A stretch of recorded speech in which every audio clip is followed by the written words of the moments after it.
Chapter 2 Reuniting the two of them shouted excitedly at the same time. "Brother Rui! Baby!" Then, Ju Ying threw herself into his arms and cried, "You fool, you could have dodged it.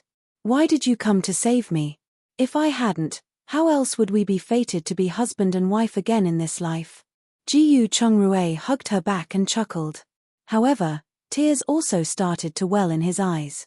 He had thought they would be separated after death, but he did not expect they would be fated to continue to be together in this life. When he thought of this, he hugged her tightly, turning his head and gently kissing her cheek. But his kiss fell on nothing because Ju Ying had already raised her head and reached out to his head and neck. "It's so hot. I have to lower your temperature immediately." After saying that, she left his arms and tried to contact her interspace.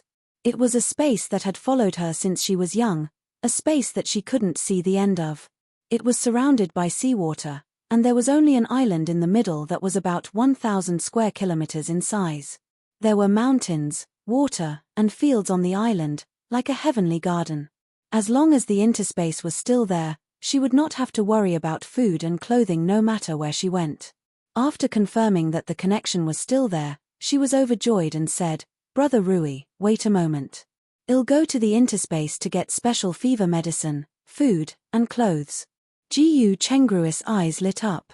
"Okay, remember to take some medicine yourself. Just in case."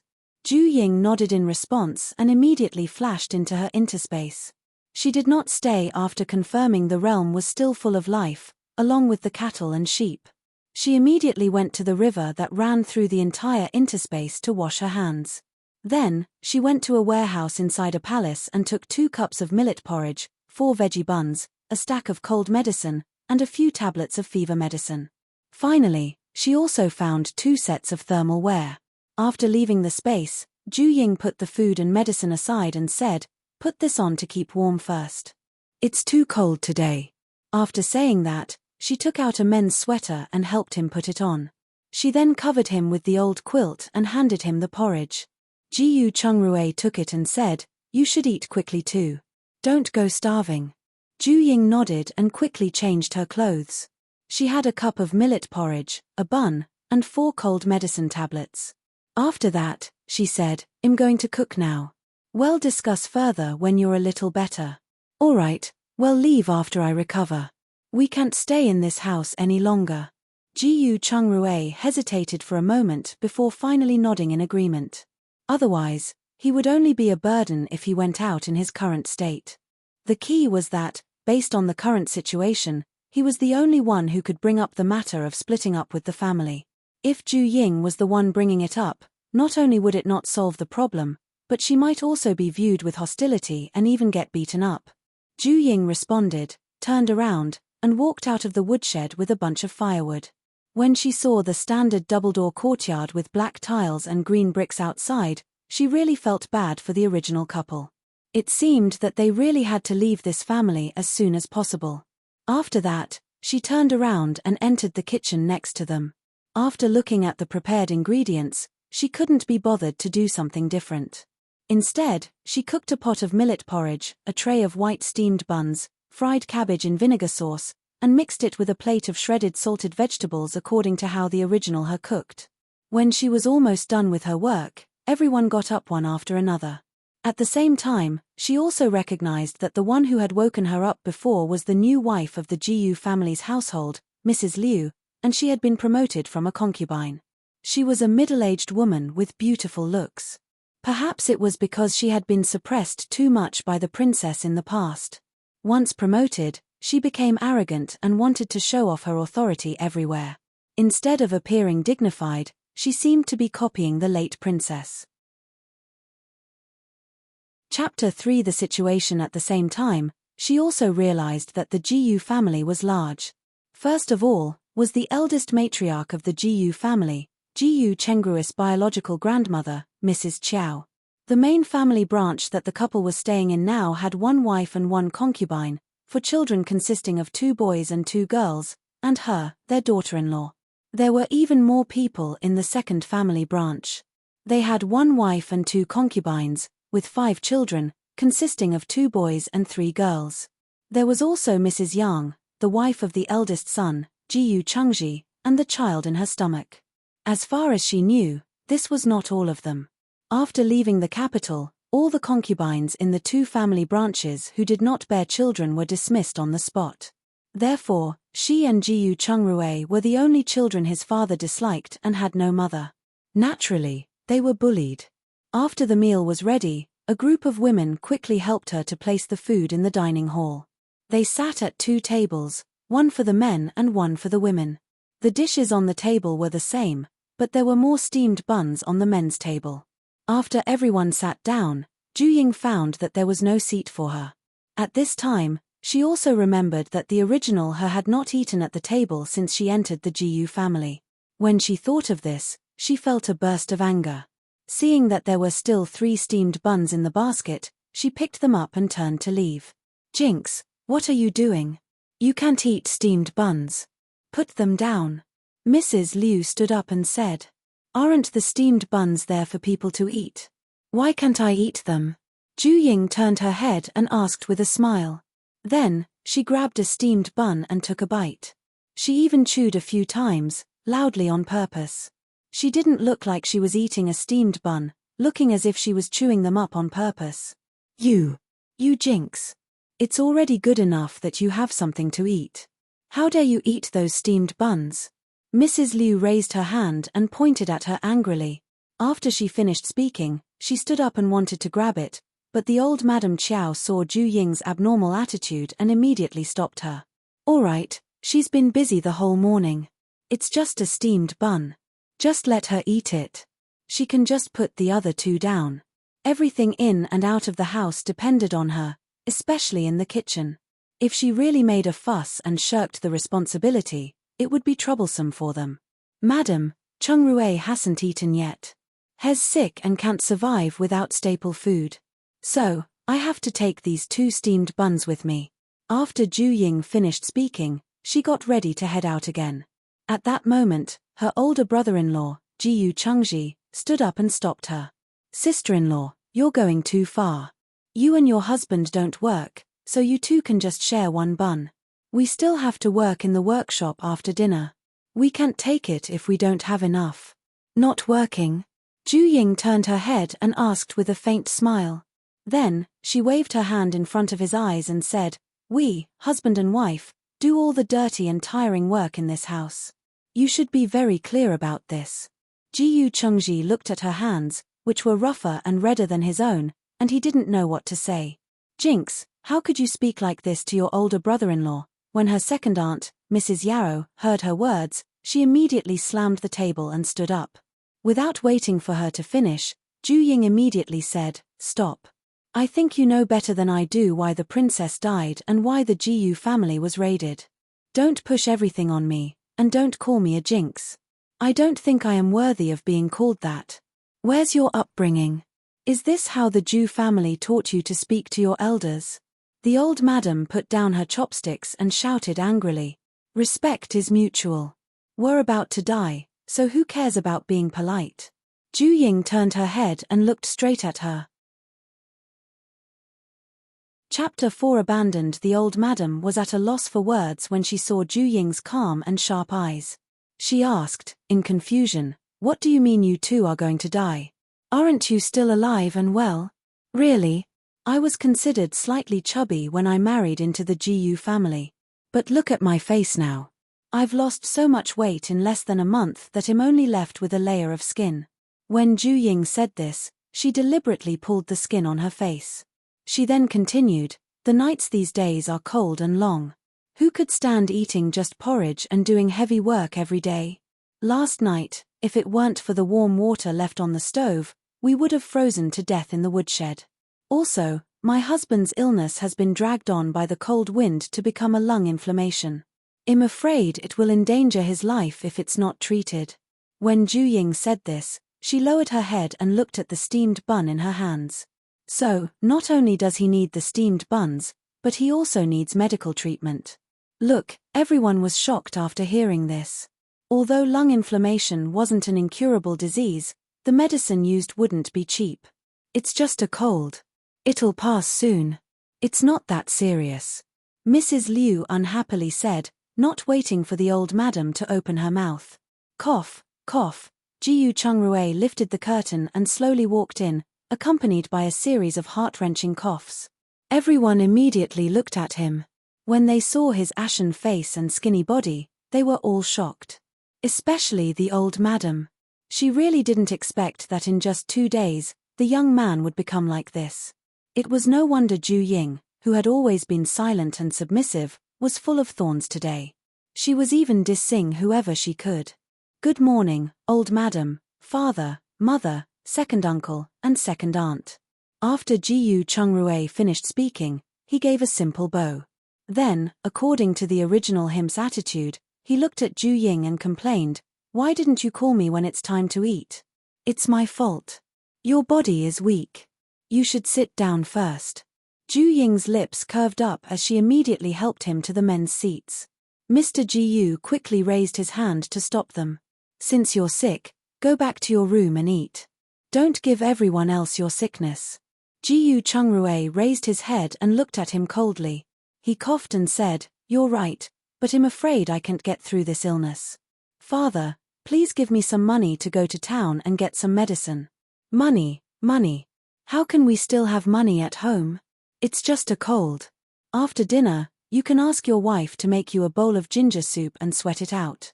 Mrs. Liu didn't wait for Mr. Jiyu to speak and directly replied.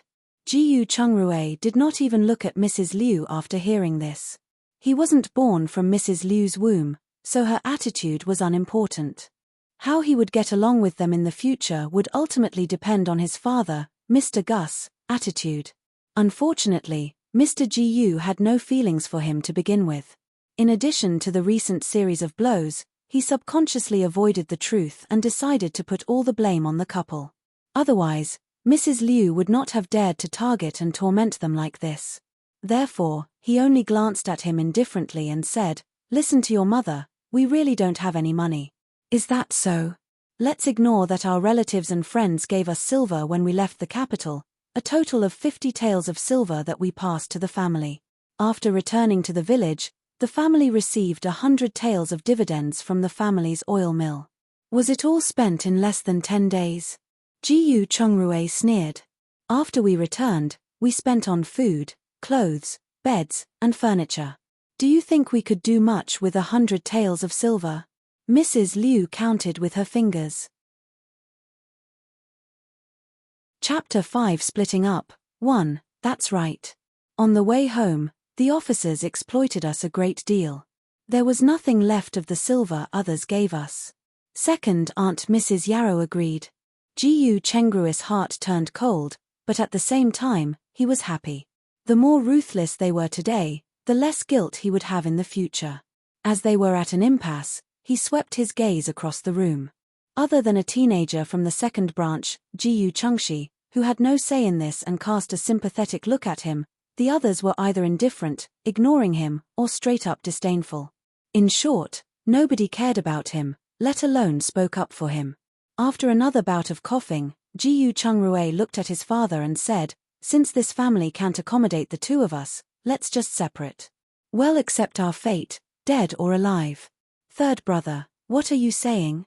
We're all family. Why are you splitting up? Besides, who says this family can't accommodate you two?" The old madam quickly said. Jiyu Chungrui turned to look at the old lady and said, "Old madam, does the family really not even have the money to treat your grandson's cold? Do you really not know what we've been through in the past half a month?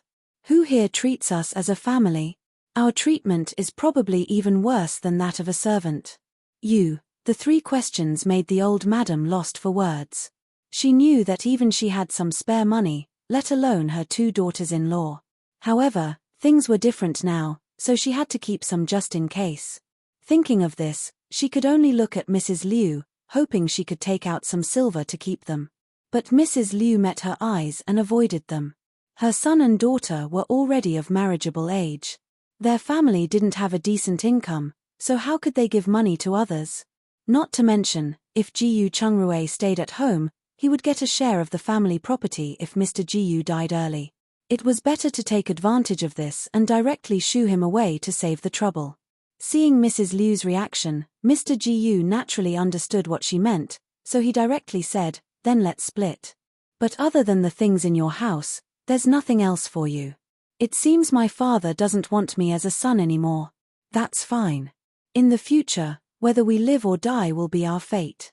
At this point, Jiyu Chungrui coughed twice and took 2 deep breaths before saying, "However, words need to be written as proof.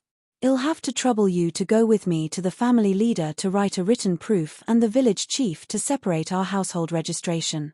Mr. Jiyu was furious after hearing that. At the same time, his expression was a little unnatural. A few days ago, he almost had a fallout with the family leader because he wanted to get back 100 acres of land that he had entrusted to the clan to look after in the early years, as well as the dividends from the workshop and the 2 officers' positions. If the family leader knew that he had separated his son from the family without giving a thing, who knows how he would laugh at him? However, he felt increasingly uncomfortable when he met Jiyu Chengrui's firm eyes. In addition, Ju Ying had already started to rebel. Thus, he felt it was better to kick them out of the house now. Therefore, he returned to the house to get the household registration book and said, "Then hurry up. The family leader will be going out in a while." Jiyu Chungrui responded and gently patted Ju Ying's hand away. "Pack up our things and wait for me at home." Ju Ying nodded. She quickly ate the steamed bun in her hand. Then, she put down the lunchbox and went to the kitchen to drink the remaining millet porridge. After that, she went back to her room to pack up. However, there wasn't much to pack. They each had a change of clothes, an old quilt, and a piece of coarse cloth curtain used to block the window. A bag was enough for them to pack it all up. Chapter 6 Splitting Up, 2. There were also 2 paper cups and the remaining medicine that Jiyu Chungrui had hidden. She put them away in her interspace. As for the people in the dining hall, they were eating and drinking as they should. No one came to greet them. Mrs. Liu, on the other hand, looked out from time to time. She was looking concerned, guarding against Ju Ying for fear that she would steal things from the house. On the other hand, Jiyu Chungrui coughed non-stop when he came out of the door after catching a cold breeze. By the time he reached the family leader's house, his face and neck were already red from coughing. When the family leader saw this, he looked at him with disdain and asked them to sit down. He asked, "What's the matter, coming here with you and your father?" "Big brother, my 3rd son wants to be separated. Please help me write a record," Mr. Jiyu said. Seeing this, the family leader looked at Jiyu Chungrui in dissatisfaction and said, "Chungrui, right? Your grandmother and parents are both still alive and well. It's against the rules for you to suggest splitting up at this time. Uncle, please do it for your nephew." Jiyu Chungrui raised his head and looked at him hesitantly. In the end, he sighed and shut his mouth. However, he quickly turned his head and bent over to cover his mouth as he coughed non-stop. He coughed so violently that it was as if he wanted to cough out his lungs at any moment. The family leader frowned. "Why didn't you find a doctor to take a look at him? He's coughing so much. Don't drag it out any longer." As soon as he finished speaking, Mr. Jiyu only nodded nonchalantly and did not reply. Jiyu Chungrui, on the other hand, had a bitter look on his face, but he had no intention of speaking. The leader could tell from their reactions that something was amiss. In addition to the rumors that circulated in the village, he did not try to persuade them any further. Instead, he asked, "Have you discussed what to give your 3rd son?" "Just the things in his room," Mr. Jiyu said vaguely. After the family leader heard this, he looked at the father and son in surprise. However, seeing that Jiyu Chungrui had no intention of fighting for it, he was too lazy to care. He got up and returned to the room to take out some stationery and draft the documents for their separation. At the end of his writing, he raised his head and asked the father and son, "Then what do you say about filial piety after the separation? If he has some, then give some. If he doesn't, then forget it," Mr. Jiyu said. Jiyu Chungrui heard his vague words and quickly said, "Although I didn't get any of the family property, my father raised me, so I will give my dues according to the normal customs of the village. I will share the medical expenses with my 2nd brother if my father is sick. But I will not be giving him the usual filial piety dues. Of course, Mrs. Liu is an exception to this. Although he and his girl didn't have any assets on the surface, they were undoubtedly rich just from the things in the interspace. Also, it was only a matter of time before they became the wealthiest people in the region. He didn't want them to latch themselves onto him in the future. Mr. Gu was stunned for a moment, but then he looked away as if nothing had been said. On the other hand, the family leader looked at Jiyu Chungrui and nodded in satisfaction. That's reasonable. But you can't just stand by and watch if your father is sick and bedridden. I will. Jiyu Chungrui nodded heavily. After the family leader wrote this down, he made 2 copies. Then, the 3 signed and stamped their thumbprints, each holding 1 copy. After leaving the family leader's house, the father and son went to the village head's house to talk about the household registration.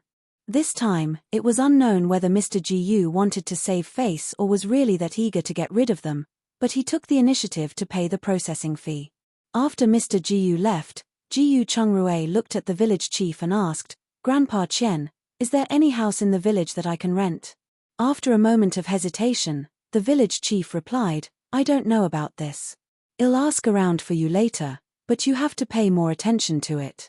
I'm sorry to trouble you." After Jiyu Chungrui finished speaking, he bowed and turned to leave. Just as he arrived back at the Jiyu family, he met Ju Ying, who was carrying a large bag and was driven out by Mrs. Liu. Chapter 7. Temporarily staying at the Mother God Temple. Seeing this, Jiyu Chungrui coldly glanced at Mrs. Liu. After seeing her retreat, he took Ju Ying's bag from her and left. Ju Ying immediately followed him. When she saw him coughing non-stop, she quickly took out a small bottle of cough syrup from her interspace and handed it to him. "Rui, you should drink a bottle of cough syrup first." Jiyu Chungrui looked at the small medicine bottle in front of him. He grabbed her hand and scanned their surroundings. After making sure that no one was paying attention, he whispered, "Hurry up and put it away. I can still hold it in. After we have settled down, I'll just get 2 bottles of 4 into me." Hearing this, Ju Ying put the cough syrup back into her interspace and said, "All right then, don't force yourself. Don't worry. I'm much better after taking medicine this morning. By the way, where are we going? You know about the Mother God Temple halfway up the mountain, right?" Ju Ying nodded and said, "Yes, I've seen that before. Although it's a little shabby, it's a good place to stay for the time being after some simple cleaning." Thus, the 2 of them helped each other up the mountain. When they arrived at the Mother God Temple, Jiyu Chungrui was coughing so much that he could not stand up straight.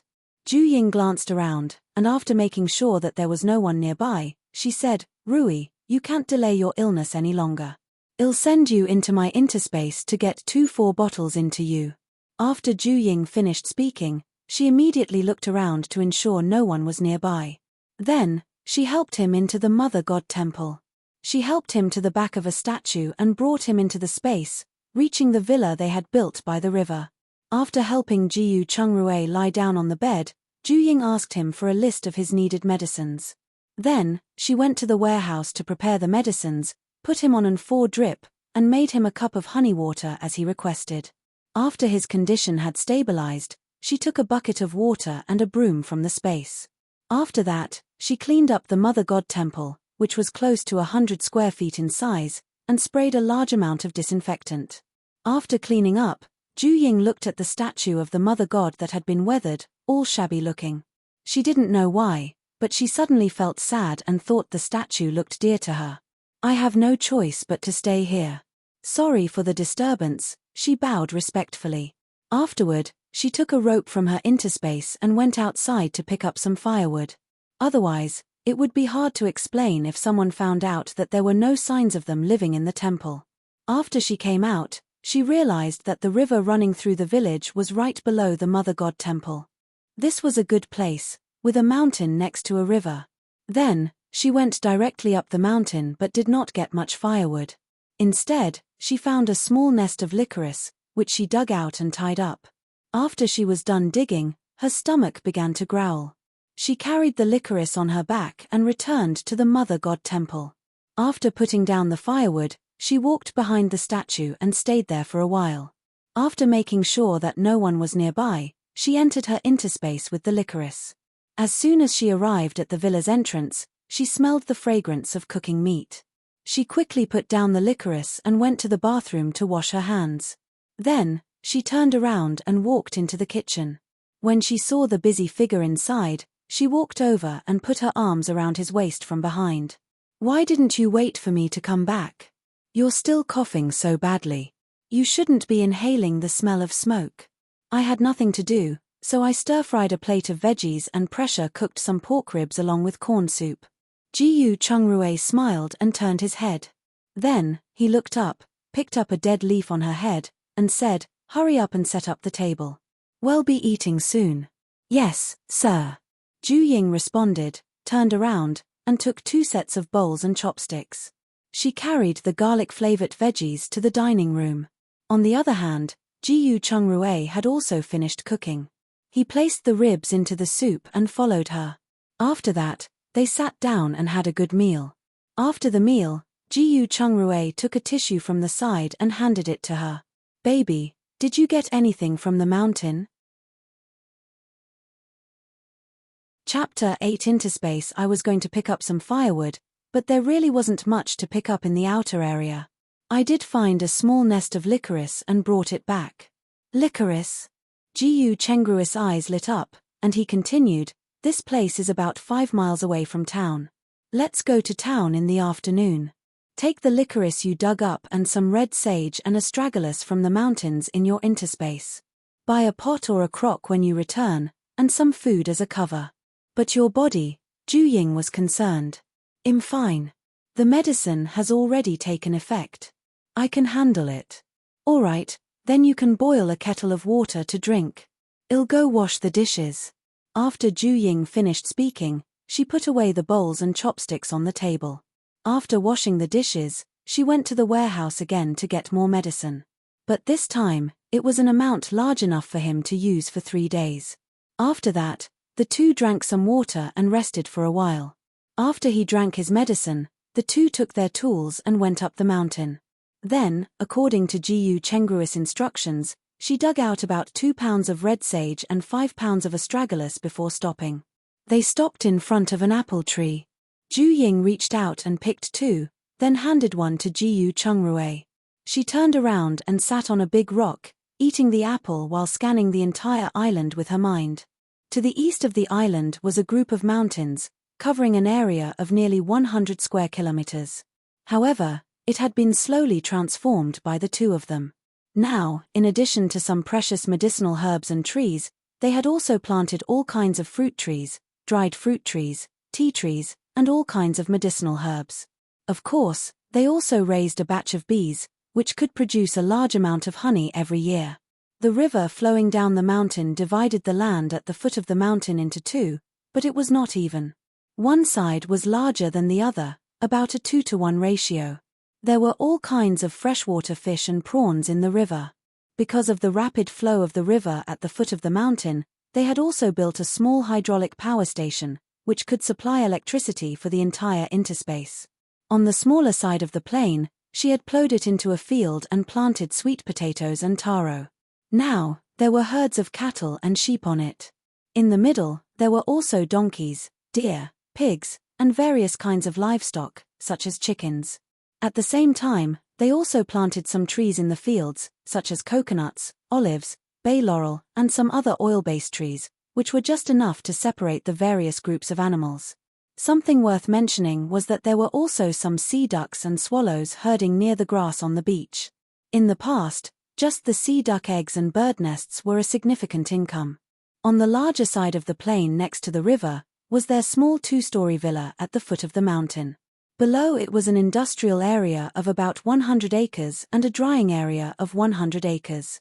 They were all factories with extremely low pollution for processing agricultural products and food. Behind the industrial area was the palace that was initially present in the interspace that covered an area of 10 acres. There was a warehouse with no end in sight, storing a large number of materials that they had prepared for a possible apocalypse. They couldn't enter any of the other rooms except for the study room, which was one of the reasons why they had built another villa. The rest of the land was planted with all kinds of crops. Because the interspace was similar to a subtropical climate, they could plant 3 seasons in a year, giving them an impressive annual output. Of course, the labor needed was quite large. Fortunately, the interspace had a user-friendly option when it came to farming. She could control her interspace with her mental power, and the river water could fertilize the fields. Otherwise, she really wouldn't be able to manage all of these. At the same time, Jiyu Chungrue, who had sat down with her, finished an apple and bumped into her. You are surveying the mountains and rivers again. Have there been any changes? Yes, the crops are almost ripe. Well, be busy tonight. Chapter 9 Selling Medicine 1. Then I'll extract some peanut oil for later. Jiyu Chungrue helped her up after he finished speaking. After that, the two brought the medicinal herbs down the mountain and packed them separately into a broken sack. Jiyu Chungrue carried them on his back and left the interspace to rush to town. When they met other people on the way, the two greeted them politely regardless of their attitude. The first was to win the villagers' favor so they could integrate into the village as soon as possible. The other reason was to let them know they went to town to sell medicinal herbs. It was an excuse for their money source so that Mrs. Liu would not frame them for stealing money in the future. When they arrived in the town, Juying found that this small town was really lively. It was especially so at the pier outside the town, which was densely packed with all kinds of people.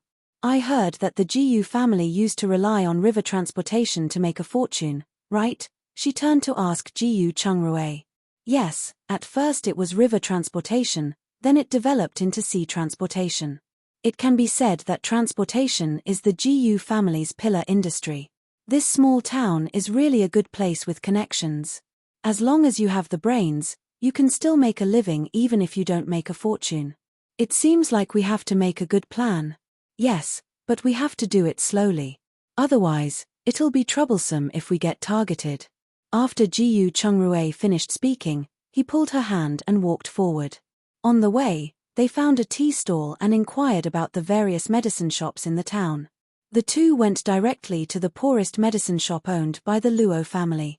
Because one of the other two shops was owned by the Jiyu family's rival, the Qiao family, and they had been suppressing the Jiyu family during this period of time. If they were recognized, they would only be humiliated. The other family that owned the other shop had connections with the capital, so they naturally didn't want to go there. Dear guests, do you want to see the doctor or get medicine? As soon as they entered, a boy grinding medicinal herbs at the counter immediately stood up and greeted them. I'm here for the doctor to get medicine but also to sell medicine. After Jiyu Chungrue finished speaking, he placed the sack against the counter. When the boy saw this, he opened the sack and took a look. When he saw the medicinal ginseng inside, he immediately greeted them warmly and asked them to sit down. Wait a moment. I'll go find my master. After he finished, he ran to the back door and shouted, Master, there's a patient. After that, he sat down and started to grind the herbs again. Not long after, a white-haired old man walked out and sat in front of a table. Young man, come over and sit. Jiyu Chungrue stood up, walked over, and sat down. He stretched out his hand and said, You're amazing. You could tell at a glance that I'm the one who needs treating. At the same time, Juying also perked up her ears to listen. Although the Luo family's medical skills are not well known, they have been passed down for 100 years. Some common diseases should not be a problem for me. Dr. Luo replied, then closed his eyes and took Jiyu Chengrue's pulse seriously. After a moment, he looked at him with a surprised face and said, Have you taken any medicine? The effect is quite good. Jiyu Chungrue was convinced of his skills now. He then nodded and said, An elder gave it to me, but I've finished it. Do you know the prescription? The medicine is very effective. Dr. Luo hurriedly asked. Jiyu Chungrue shook his head. I don't know. But I heard it's a pill made after concentrating some essence. After Dr. Luo heard this, he nodded thoughtfully.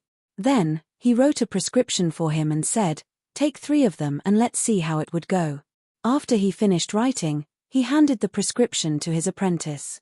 Jiyu Chungrue stood up and called Juying over. Dr. Luo, I'll have to trouble you to take a look at my wife. Chapter 10 Selling Medicine. 2. Dr. Luo nodded and took Ju Ying's pulse. Mental and physical fatigue, malnutrition, and a chilly body. You will have to be more careful in the future. Otherwise, it'll be complicated to get pregnant. Then I'll have to trouble you to prescribe 2 doses of medicine for her to recuperate. Jiyu Chongrue said. I'll prescribe her 2 doses of cold-expelling medicine. As for the rest, it will have to rely on her to rest to heal. Understood. Jiyu Chongrue nodded. After the doctor finished writing the prescription, Jiyu Chongrue carried the sack over and said, "There are also some wild medicinal herbs here. Please help me take a look." "Oh," Dr. Luo replied, with curiosity. When he saw the sage, which was a type of red sage, his eyes lit up excitedly. Red sage, a good quality red sage. Ahem. The apprentice coughed and reminded him. He was reminding the doctor that he was overly excited. Wouldn't this clearly tell them that they lacked this medicine? Jiyu Chongrue glanced at him, then asked Dr. Luo curiously, "Why? Is this red sage very rare?" The growing conditions for red sage were not harsh, so it should not be that rare. At this time, Dr. Luo also realized that he had lost his composure and had even revealed his bottom line. He could only laugh dryly and reply, "The red sage is not hard to come by, but there is a drought in the northern part of the country, so the production is low, and the quality is poor." A drought in the north? Why didn't I hear about it? It's not too serious, so it hasn't spread yet, but the reduction in production is certain. Then what is the price of this red sage? Although your red sage is good, it's a fresh one, so I can only give you 100 copper coins. Dr. Luo rubbed his chin and pondered. Jiyu Chongrue heard the high price and nodded. Then, "Please take a look at the astragalus and licorice," Wang Yarrow said. Dr. Luo opened it and took a look. As the quality wasn't bad, he directly said, "The price of the astragalus is 20 copper coins per pound, and the price of licorice is only 5 copper coins per pound." "Sure, please weigh it." "Sure, wait a moment." After Dr. Luo finished speaking, he went to the back and took a scale, weighing them one by one. 2 pounds of red sage, 5 pounds of astragalus, and 15 pounds of licorice. In total, they got 375 copper coins. After deducting the 75 copper coins for the medicine money, the 2 of them had 300 copper coins left. When Dr. Luo sent them out enthusiastically, he said, "If the 2 of you have time, you can find more red sages. If the quality is good, I will take them all." "All right, I'll remember this." Jiyu Chongrue cupped his hands in salute and left the medicine shop with Ju Ying. Jiyu Chongrue turned his head when they were outside and said, "Babe, think about what we should buy." Ju Ying pondered and replied, "A pot, rice, salt, and vegetables are just what we need. We'll think about the rest later." "You're right. Let's take a look at the rice and noodles first." Jiyu Chongrue pointed at the grain store not far away after he finished. Ju Ying nodded and followed him. "What would you like to buy, dear customers?" The shop assistant said politely after letting them in. "What's the price of this refined rice?" Jiyu Chongrue pointed at the rice in the best condition and asked. "The polished rice is 8 copper coins. The crushed rice and unpolished rice are 6 copper coins." The shop assistant replied. "What about white flour?" Ju Ying asked, pointing at the yellowish white flour. 8 copper coins on the polished flour, 5 copper coins on the unrefined ones. The shop assistant turned his head and said. Then, he saw her walk to the millet section and said, "Both millet and long grain rice are 5 copper coins each, river planted rice is 10 copper coins, and sorghum rice is 3 copper coins." After Ju Ying and Jiyu Chongrue looked at each other, they were both astonished. It seemed that the prices here were not low. No wonder Mrs. Liu had to calculate their food expenses. "Then give us 5 pounds of polished rice and 2 pounds of millet," Ju Ying said. "As for the bags, well, buy them from the shop." Chapter 11 Concern. "All right, please wait a moment." The shop assistant replied and turned around to weigh the items. Meanwhile, Jiyu Chongrue walked around the shop seriously and found that all the grains were processed quite crudely. Take the polished rice, for example. There were still some rice grains with broken shells inside. The refined flour couldn't even be held up to the standards they had in their world in the 80s. It seemed that he would have to change the standard of their flour when he processed them in the future. After the two of them left the grain shop, they went to buy a pot and some salt. These two were even more expensive. The salt was 20 copper coins per pound, and it was a large grain salt. Thus, they only asked for half a pound to put up a front. A 3-liter double-handle cast iron pot actually costs 150 copper, and a hatchet costs 50 copper coins. They did not have many copper coins left after leaving the blacksmith shop. Therefore, the two had to go back. On the way, they spent 15 copper coins to buy a pound of lard, 5 copper to buy a bamboo chopping board, and finally 2 copper to buy 2 small cabbages. By the time the two of them returned to the Mother God temple, the sun was about to set. Jiyu Chungrui put down his things and said, "Babe, take out the pot and knife. I'll go and get some firewood." "All right, come back soon." After Ju Ying finished speaking, she took a bucket of water from her interspace, then found 2 stones to prop up a stove. She then used hot water to wash the pot, knife, and chopping board. Then, she squeezed out some hot oil and soaked the pot, knife, and chopping board with it before letting them dry.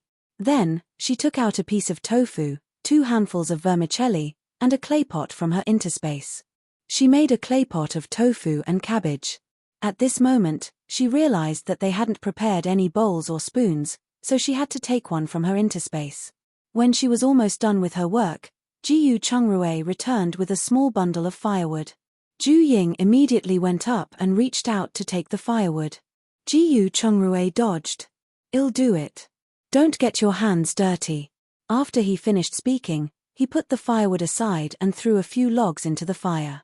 "I remember that there was a lot of firewood stored in the space. I will take out some more later.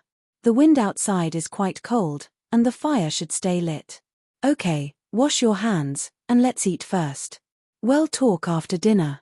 After Ju Ying finished speaking, she took out 6 fist-sized steamed buns from her space. After the two of them had a hot meal, they sat around the fire to boil the medicine. After finishing their medicine, Ju Ying put the clay pot, bowls, and utensils back into her interspace. She turned her head and saw Jiyu Chungrui staring at the moon through the window. She pursed her lips and walked over to sit on the stone beside him. "Are you homesick?" Jiyu Chungrui lifted his hand and pulled her into his arms. "That's right. I wonder how things are at home. Will that kid, Cheng Jun, be able to take over?" "Don't worry, don't be fooled by that kid's flippant attitude. He's pretty intelligent and filial. Without you in front of him, he'll definitely take over. As for money, with the ecological farms and food city we left behind, as long as he manages it well, he can live without worry about food and clothing for the rest of his life." Jiyu Chungrui grunted softly. He turned his head and kissed her forehead gently. He hugged her tightly and did not say anything else. Ju Ying also cooperated by leaning into his arms, finding a comfortable position, and closing her eyes. At the same time, she felt a little melancholic because she had no one else to worry about other than him. In her previous life, her parents divorced when she was 3 years old and left her to her grandfather, who was a chef. In the 2nd year of middle school, her grandfather suddenly passed away from a cerebral hemorrhage. Her father even took back the old house and savings under the urging of her stepmother. If not for the interspace, she would not even be able to survive, let alone go to school. It was not until she met Jiyu Chungrui in the martial arts club in college that she felt truly alive. Chapter 12. Kantit. Her current life wasn't any better. Although her father was the head of the Imperial Academy of Medicine, it was said that when she was born and her mother died from a difficult birth, he didn't even show his face. As such, she had grown up in the kitchen with her mother's good friend, who was her adoptive mother in this life. It was only when he heard that the Jiyu family was going to give the princess a marriage blessing that he remembered her. However, after receiving their betrothal gift, he kicked her out of the house with a shabby dowry. So, if she really had someone to worry about, it could only be her adoptive mother. The two of them sat in silence for a while until the temperature in the temple dropped. They got up and walked around outside. After making sure no one was around, they returned to the interspace. Then, Ju Ying first took out a bag of whole wheat flour from the warehouse and made 50 pounds of noodles. Then, she began to harvest various matured crops in the space with her mental power. Meanwhile, Jiyu Chungrui drove a modified electric car across the river and began feeding the various animals they raised. He also checked their health and pregnancy status. After Ju Ying finished harvesting, she turned around and went into the workshop to use the dough press, oven, and blender to steam 400 whole wheat buns and 200 beef and scallion buns. Finally, she returned to the villa and cooked a pot of purple rice porridge with a pot of assorted vegetables. After finishing her work, she took a hot shower, put on her pajamas, and dried her hair. When she sprayed on her skin lotion, she carefully sized up her appearance in this life. She looked at least 80% similar to her previous life.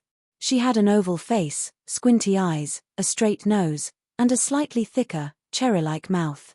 In a way, her looks were more refined than those of her previous life. However, her pasty and dry skin made her overall look dull. It seemed that she had to take good care of it. As for her body, it was well developed. She was about 1.65 meters tall, and it would be perfect if she could grow another 3 to 5 centimeters. After Jiyu Chungrui finished his work, he put away the peanuts she had dried and went to the oil mill to squeeze about 100 pounds of peanut oil.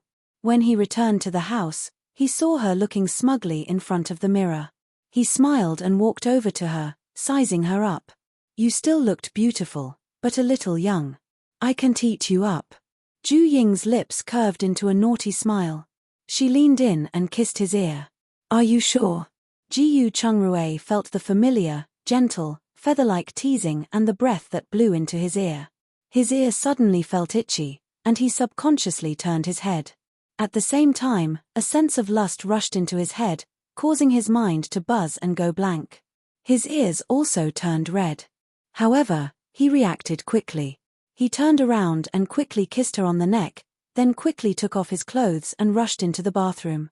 Ju Ying was stunned for a moment, then touched the place where she was kissed with a face of dissatisfaction. But she suddenly laughed when she turned her head and looked at his back. After a while, she finished applying her toner and put away their clothes. She washed them in the washing machine and dried them before bringing them to the bedroom. Then, she washed a few sets of underwear that were suitable for their current figures. Soon, Jiyu Chungrui came out in his sleeping robe and twisted his long hair with a depressed look. Ju Ying quickly stepped forward and said, "You can't twist your long hair like this. You have to wipe it gently. Otherwise, it will easily be damaged. That's why we can only use the hairdryer to dry it quickly." Then, she took the towel and started to rub it gently. "I used to do your hair smoothly," Cheng Chungrui said gloomily. "It's awkward when I'm doing it to my hair." Chapter 13 Dream That's because I usually dry to a certain extent. Besides, you will get used to it slowly.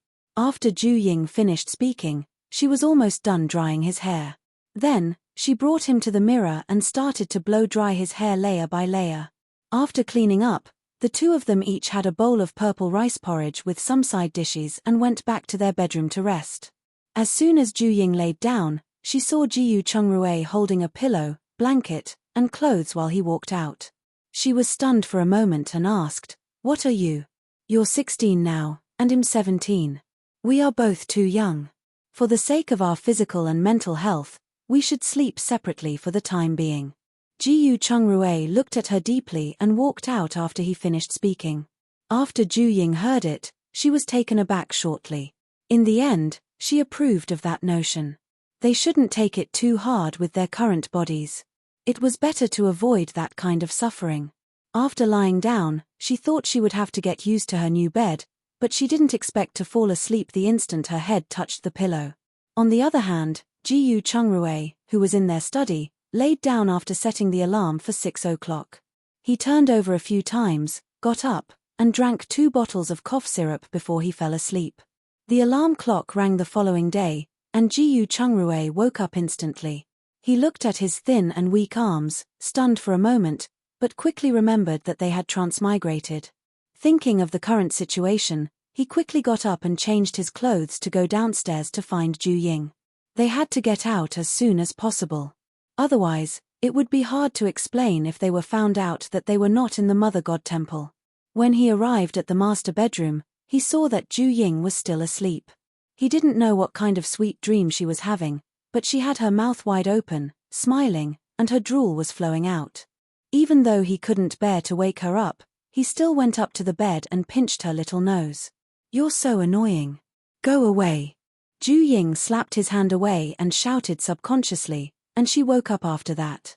When she saw him, she paused for a moment before she quickly regained her senses. However, she still yawned and asked, with a tired expression, "What time is it now?" "I just fell asleep." After she finished speaking, she threw herself into his arms and closed her eyes. Jiyu Chungrue shook his head. He rubbed her stomach and said, "Get up. If you're tired, we can go to the mountains and return for a nap." When Ju Ying heard this, she immediately remembered that they should be living in a broken temple with no doors or windows. She immediately sat up and said, "You're right. We can't let anyone steal our stuff." After the two of them quickly washed up, they went out of the interspace. When they just got out, they shivered from the cold while Jiyu Chungrue started coughing. "Rui," Ju Ying was worried. "You should go back to my interspace first. You can come out after I start the fire. Let's do it together. I'm worried about you being alone outside." Ju Ying didn't try to persuade him anymore. Instead, she took a bundle of ordinary firewood from her interspace. She also took out some alcohol and a hand blower to start a fire quickly. Then, the two of them worked together and soon started the fire. Ju Ying took out the small pot and heated the remaining purple rice porridge from last night. She also took 3 beef buns and 2 cucumbers. When they were almost done eating, Jiyu Chungrue asked curiously, "Baby, what dream did you have this morning? You were smiling so wide that you were drooling." Ju Ying suddenly felt embarrassed, but when she remembered the dream, she smiled and replied, "I dreamed that I had become a fairy, and I didn't have to work so hard to harvest the crops in my space anymore. I could do it with a wave of my hand. With a wave of my hand, I could speed up the growth of our crops and instantly stir up a large area of the sea. I felt my power was boundless, just like the mighty beings in fantasy novels." Jiyu Chungrue thoughtfully asked, "Are you tired from rushing to work yesterday?" "No, maybe I just wanted to be lazy. It's just a dream. Don't take it seriously." Ju Ying shook her head. Chapter 14. Going up the mountain. We should be more careful in the future. We don't have to worry about food and clothing, so there's no need to tire ourselves this much. That's right, Ju Ying nodded in agreement. "Do you have anything you want to plant next? You can make the arrangements." "I don't mind." Jiyu Chungrue paused briefly and said, "Babe, do you want to plant some sweet potatoes? The production of sweet potatoes is usually high and provides a good filling. We can spread the seeds to help our descendants when we have the opportunity. This is possible. Maybe it can solve the food problem of the country." Ju Ying asked curiously, "That's right. Do you have any information on the Ming dynasty's imperial family? How is the current emperor? If he's a vile character, we'll have to be careful." After Jiyu Chungrue heard this, he tried his best to recall the original owner's memories. After a moment of silence, he replied thoughtfully, "It's hard to say. I heard that a few years ago, the emperor was diligent, loved the people, and also kind. However, in recent years, he has become increasingly suspicious of his court. Everyone else attributed it to the fact that the princes had grown up and the imperial court had begun to form factions. However, according to my analysis, this emperor is probably an untrustful person by nature. The few families that supported him to the throne back then were either far away from the central imperial court or had gradually declined, including the Jiyu family that had once given him financial support. Most importantly, the princess did not have a child in her entire life. No one knew the specific reason. Oh right, the third prince is in charge of the navy of this place. His reputation is quite good, so it is possible that we can get to know him better. Then we'll wait and see. Yes, there's no rush." After the two finished their meal, they began to boil their medicine. When they were almost done, they suddenly heard footsteps approaching. Ju Ying immediately put away the things that should not have appeared in her space, while Jiyu Chungrue got up and walked to the door. The second branch's illegitimate son, Jiyu Chengshi, saw him come out and was stunned for a moment. He quickly walked over and asked, "Third brother, you and your wife are really staying here?" "Yap. Are you going up the mountain to collect firewood?" Jiyu Chengrue asked after he saw the basket on his back and nodded. "Yeah, I'll be the one to chop the firewood in the house from now on." After Jiyu Chengshi finished speaking with a bitter smile, he sized him up seriously and asked, with some worry, "How are you doing? Is your body getting better?" "I'm much better. I was lucky to find some medicinal herbs when I went up the mountain yesterday. I went to town to exchange them for 2 sets of medicine and food. No wonder I could smell the strong smell of medicine at the foot of the mountain. Do you want to come in and sit down?" Jiyu Chengshi hesitated for a moment and shook his head. "Forget it. I still have to go gather firewood. Do you want to come along? You go first. I'll go up the mountain after I've finished my medicine. Then I will take his leave first." After Jiyu Chengshi finished speaking, he turned around and walked toward the dense forest on the mountain. Jiyu Chengrue's eyes softened as he watched him disappear into the distance. No matter what the reason was, at least this little guy was sincere with them. As long as he could maintain that, Jiyu Chengrue might be able to help him out in the future. After that, they turned around and returned to the temple. The two put away all their belongings and went deep into the mountains. However, they went in the opposite direction of Jiyu Chengshi. After entering the mountain, the two of them made marks as they looked for medicinal herbs and collected firewood. When they arrived at a place where people rarely came, Ju Ying sent Jiyu Chengrue into her interspace to get an 4-drip. Meanwhile, she continued to look for firewood and medicinal herbs nearby.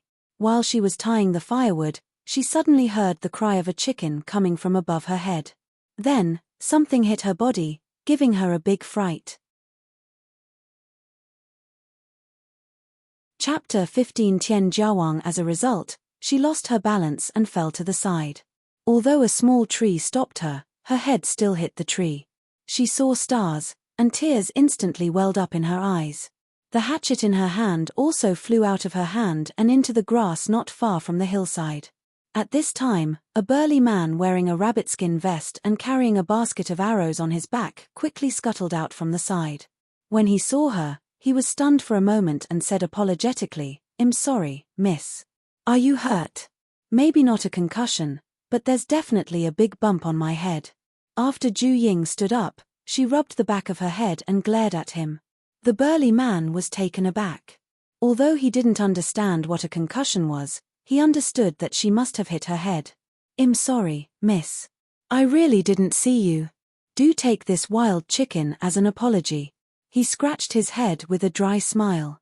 After he finished speaking, he picked up the wild pheasant that had been shot to death by an arrow, pulled out the arrow, and handed the pheasant to her. Ju Ying turned her head and looked at the pheasant in his hand. Although it was not big, it was beautiful with its colorful feathers. Then, she looked at the man. Although he had a big frame, he was skinny. The clothes he wore were full of patches. It appears that his family's condition was not good. She hesitated for a moment before shaking her head. "Forget it. I'm not really hurt. Keep it for yourself." The burly man looked at her in surprise. After taking a closer look, he found her somewhat familiar. Then, he asked with uncertainty, "You're a new member of the Jiyu family, right?" Ju Ying looked at him warily and said, "Who are you?" The burly man quickly confirmed her identity, but he did not expect her to lose so much weight. Then, he handed the wild chicken to her again and said, "My name is Tian Jiawang, and I live at the foot of the mountain at Shenghe village. Do take this wild chicken as my apology. By the way, don't go further into the mountains. There are wild boars in there." After he finished speaking, he quickly left. Seeing this, Ju Ying no longer refused the pheasant. She threw the pheasant and firewood into her interspace and then went to the tall grass to find her hatchet. She didn't expect to find a nest of gastrodia roots as well. She immediately put away her hatchet, took out a military shovel, and started digging. After she finished digging, she realized that she had dug up a total of half a sack of gastrodia roots. She was instantly overjoyed. With these gastrodia roots, they would have enough money to rent a house. She looked up at the sky and realized that it was already midday. After making sure no one was around, she brought the Gastrodia roots into the interspace.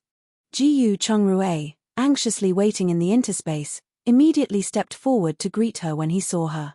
When he saw the blood on her clothes, he quickly asked, "Why is there so much blood on your body? Did you hurt yourself?" When Ju Ying heard him say this, she suddenly felt her head start hurting again.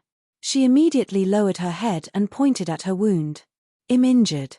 Hurry up and take a look at the back of my head." Jiyu Chongrue immediately took her hand away and checked it. When he saw the wound, he heaved a sigh of relief and said, "Fortunately, it's just a bump. It'll be fine after a few days of careful nursing." After he said that, he took out some safflower oil from the first aid kit and applied it to her before asking, "What happened? Why are you injured?" Ju Ying didn't hide anything.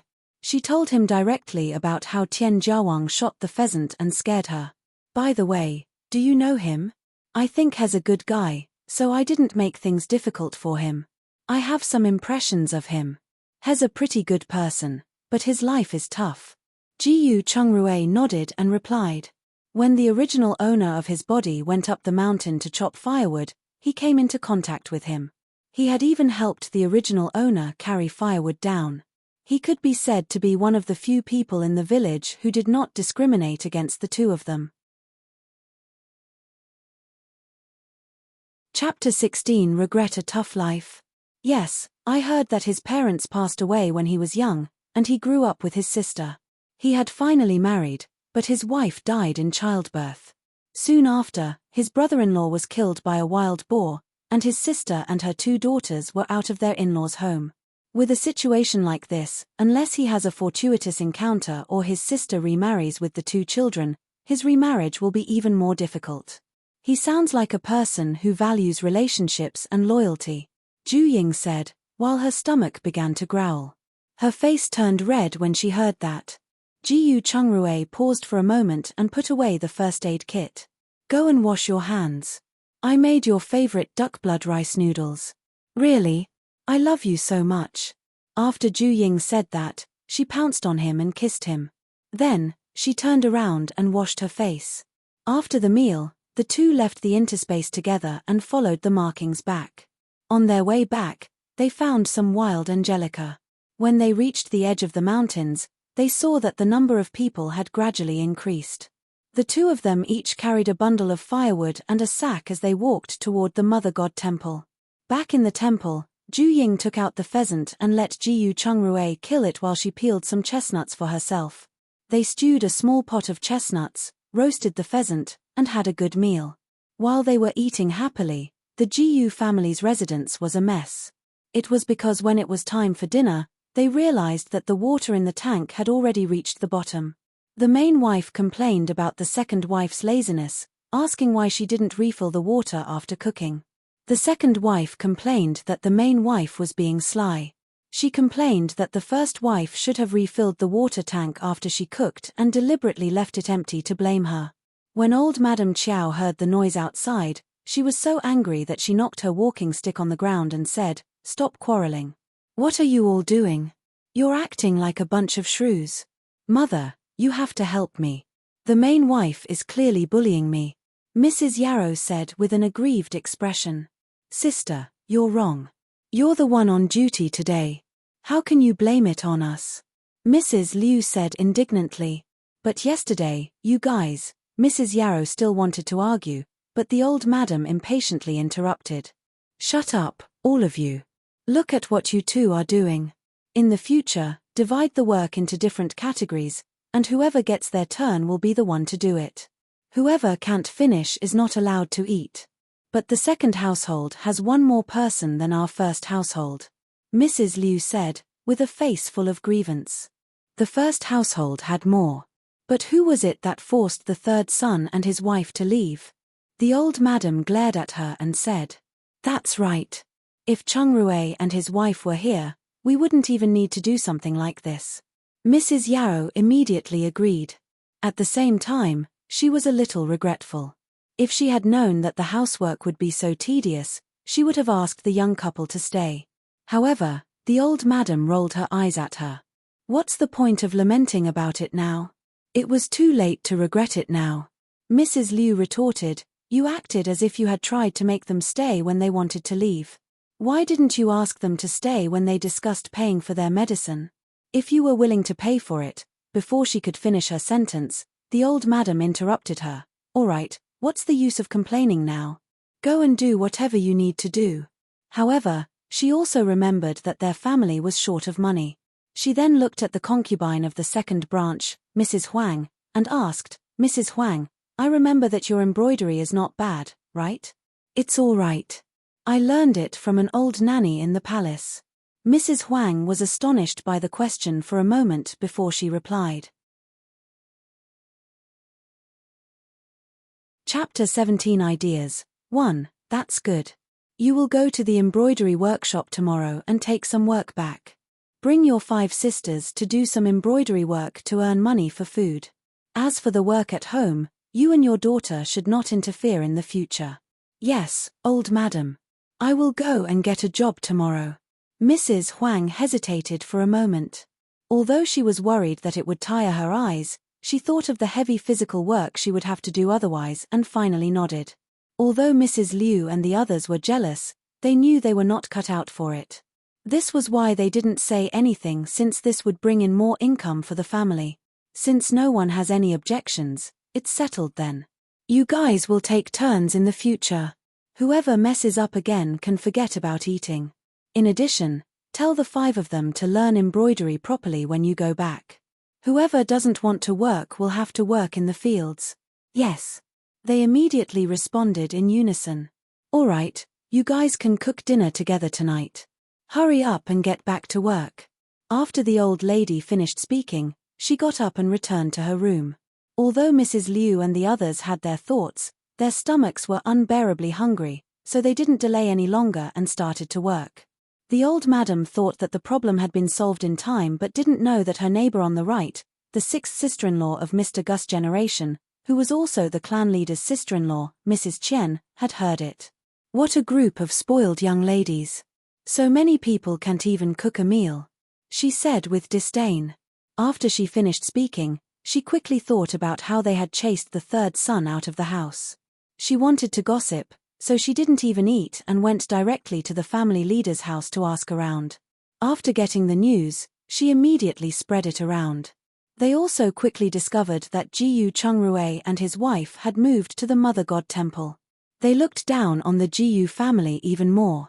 Almost the entire Shanghe village instantly knew that Jiyu Chungrui and his wife had been driven out to the Mother God Temple. However, although most of them sympathized with them, they didn't intend to get involved. After all, the 2 of them were considered an unlucky bunch. Moreover, Ju Ying was considered a jinx, so they only pitied them but didn't do anything. However, it did not stop them from watching the fun and laughing at the women of the Jiyu family, who were so spoiled that they could not even do the housework well. Of course, after the news spread, some people also had ideas about Ju Ying. After all, when the Jiyu family returned to the village, none of the women were bad-looking.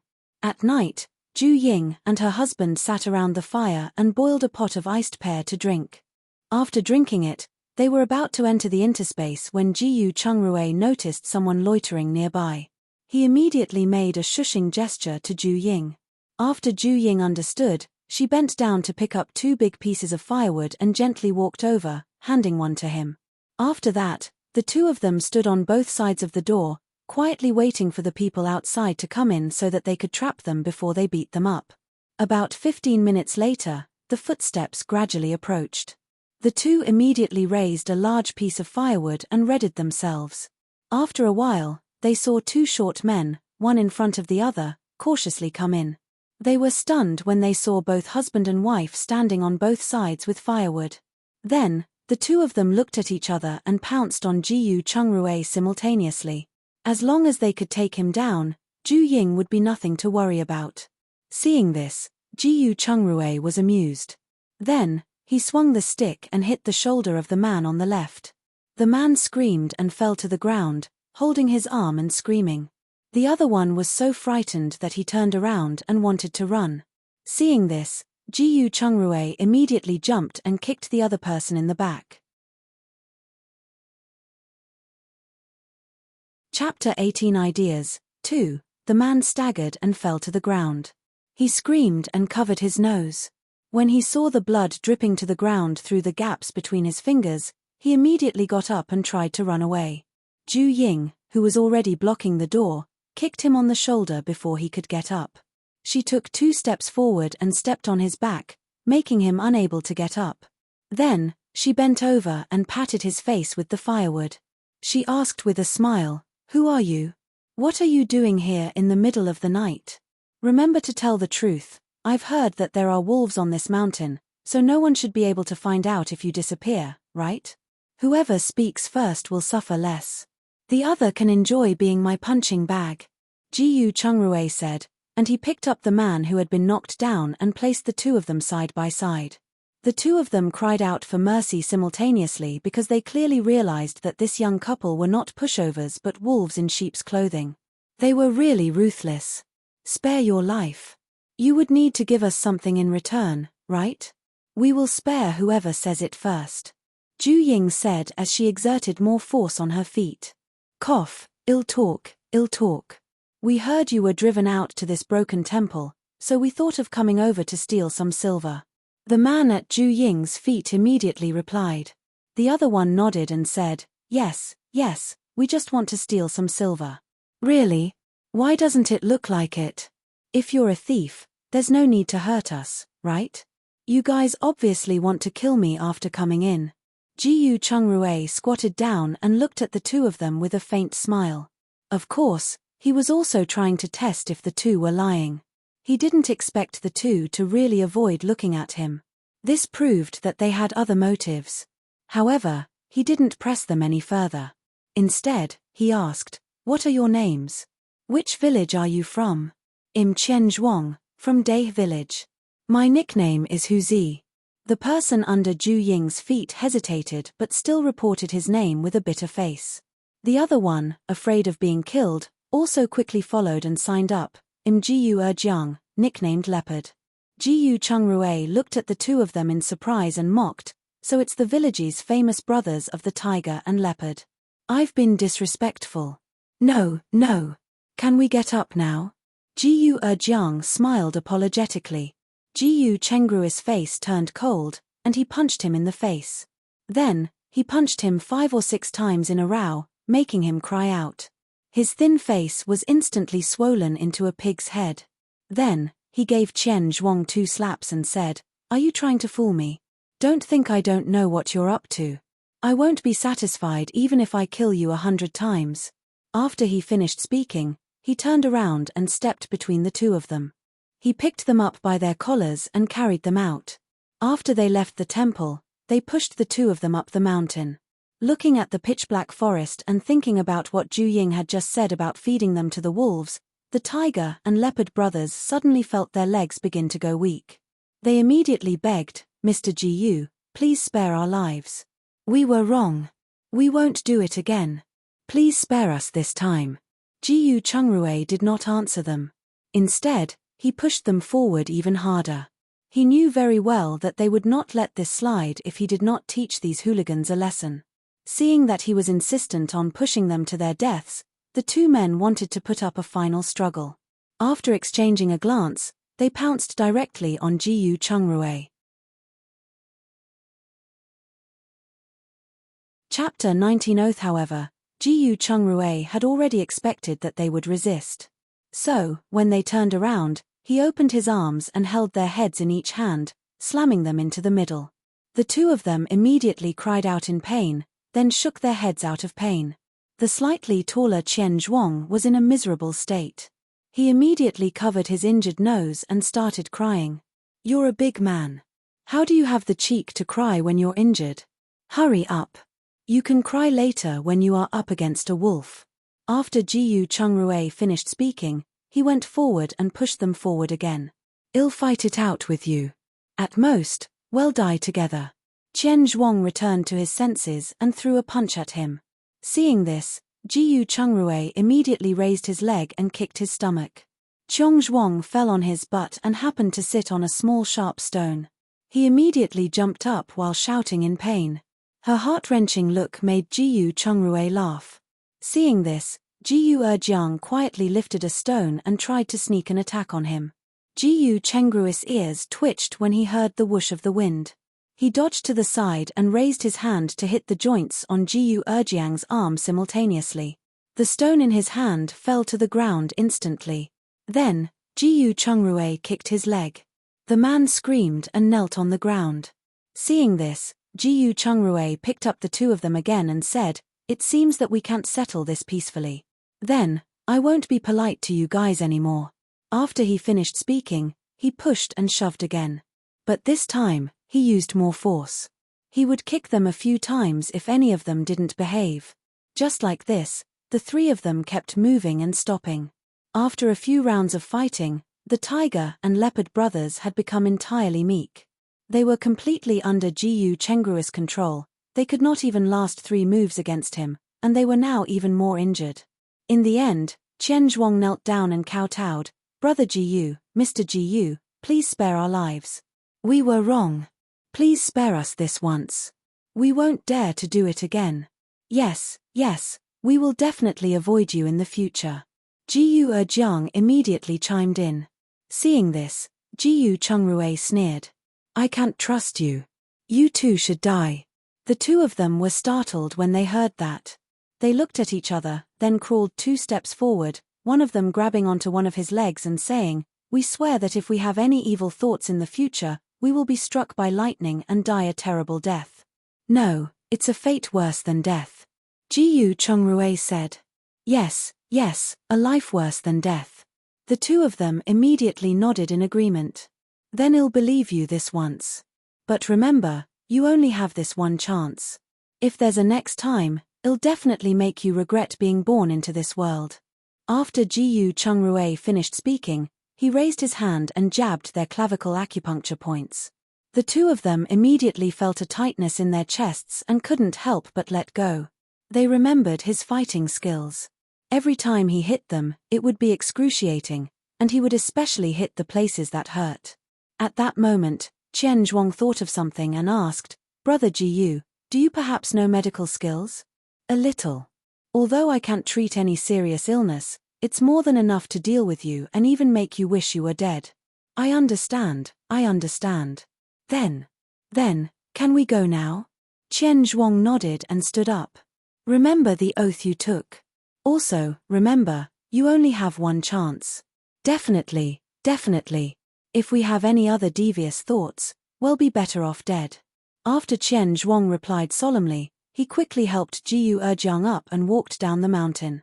When Jiyu Chungrue and his group of 3 had just left the Mother God Temple, a wild dog rushed over after smelling blood.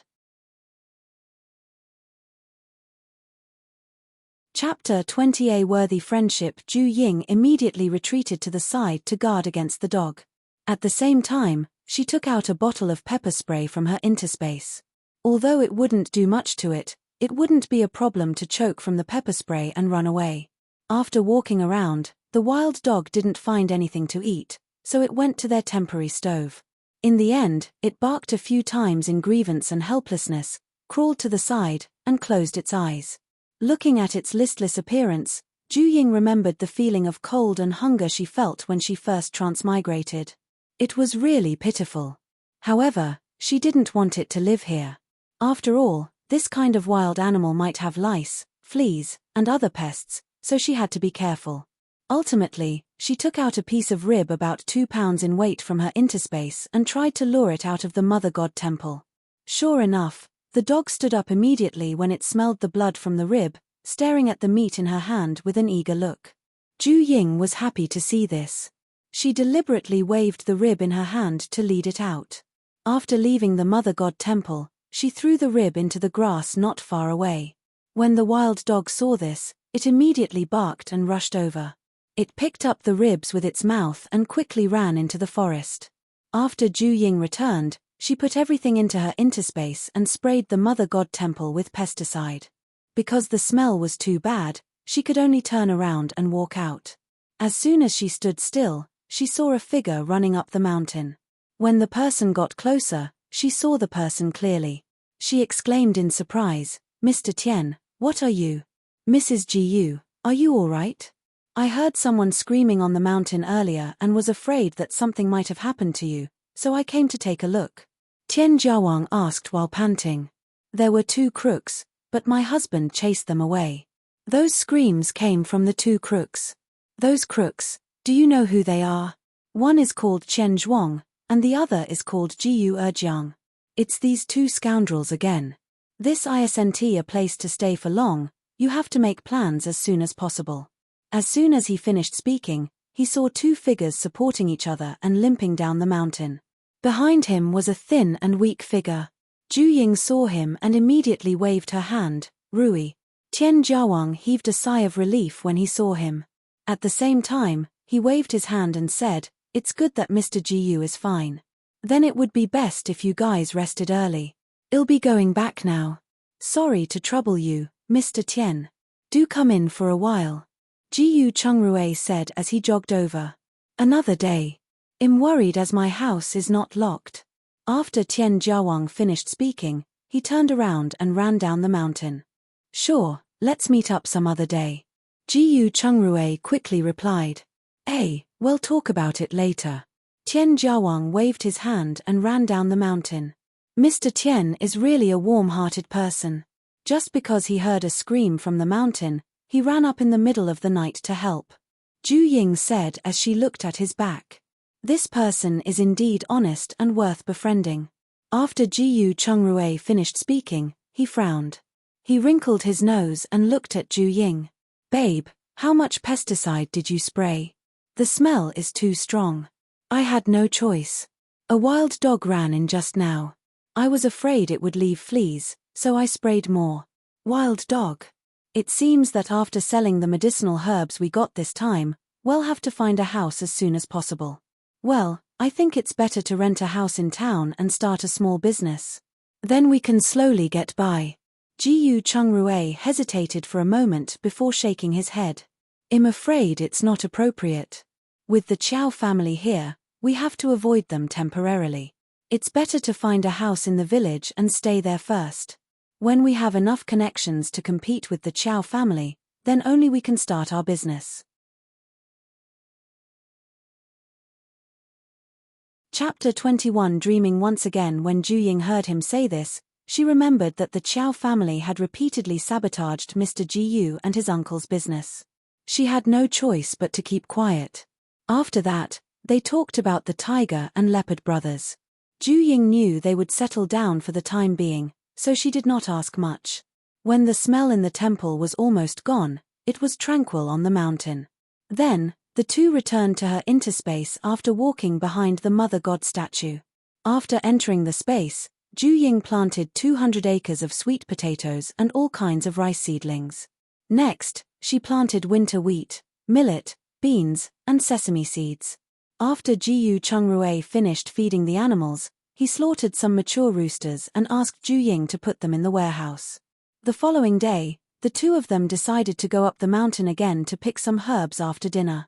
They would sell them together when they collected enough herbs. After they set off, Jiyu Chungrui saw that Ju Ying had been listless all this time after she woke up. He turned his head and asked worriedly, "Something on your mind? Let's talk about it together." "It's nothing much. I just dreamed that I became a fairy again. I dreamt that I was living in the empty palace. Apart from planting, I was bored and played with all kinds of small animals or tried to find something to do. I felt very lonely. It made me think of the years after my grandfather passed away. I was almost cut off from the world, which was really hard." After Jiyu Chungrui heard this, he still could not figure out what was happening. However, his heart ached for her, so he said half-jokingly, "You heartless little thing, why didn't you dream of me? I will always be with you no matter what." After saying that, he leaned over and kissed her on the cheek. He smiled evilly and said, "Did you miss me because we haven't slept together for the past 2 days? It's not the same thing at all, okay?" Ju Ying pushed his head away and said, "I think it's the same thing. I think I should move back and sleep with you tonight, so you won't have to worry." Ju Ying hesitated for a moment, but finally gave in. She felt that her dreams for the past 2 nights were a little weird. An inexplicable feeling in her heart made her feel a little uneasy. Sleeping back together would be an excellent time to try and see what was going on. Then, the two of them chatted while cutting firewood and digging up herbs. With Jiyu Chungrui leading the way, the two of them dug up a lot of good specialties in one day. There were high-quality red sages, some angelica roots and bitter sages, 2 large pieces of poria, more than 30 pounds of fresh ginger, and more than 50 pounds of wild yam. It was already dark after they went down the mountain. As soon as they entered the Mother God Temple, Ju Ying saw the wild dog that had come last night. Seeing her come in, it immediately jogged over, stood a meter away from her, wagged its tail, and barked twice in a low voice. Seeing this, Jiyu Chungrui immediately thought of what she had said about feeding the wild dogs yesterday. He could not help but smile. All right, it's most likely going to stick to you from now on. However, this dog is quite beautiful. Judging from the color of its fur, it should be fine. It will be a good thing for us if we can tame it. After he finished speaking, he took the sack he was carrying and placed it by the wall, taking the one from her as well. Then let's see if it's fated. It's used to being wild, so it might not be able to stay in one place. After Ju Ying finished speaking, she stuck her head out and looked around. After making sure no one was nearby, she took out a ready chicken from her interspace and threw it at the dog. When the wild dog saw this, it went forward and circled around her happily. Then, it picked up the chicken and ran away quickly. Chapter 22 Nightmare. After the dog left, Ju Ying sprayed some pesticide, then sat on a stone to rest for a while. She then took up the kitchen utensils and started cooking. She cooked a pot of millet kanji, steamed 5 buns, and stir-fried some mushrooms with meat. After the meal, the two cleaned up the medicinal herbs they had dug out. After the village quieted down, the two of them returned to the interspace with the items. Later that night, the two of them slaughtered 5 sheep, 2 cows, and a donkey.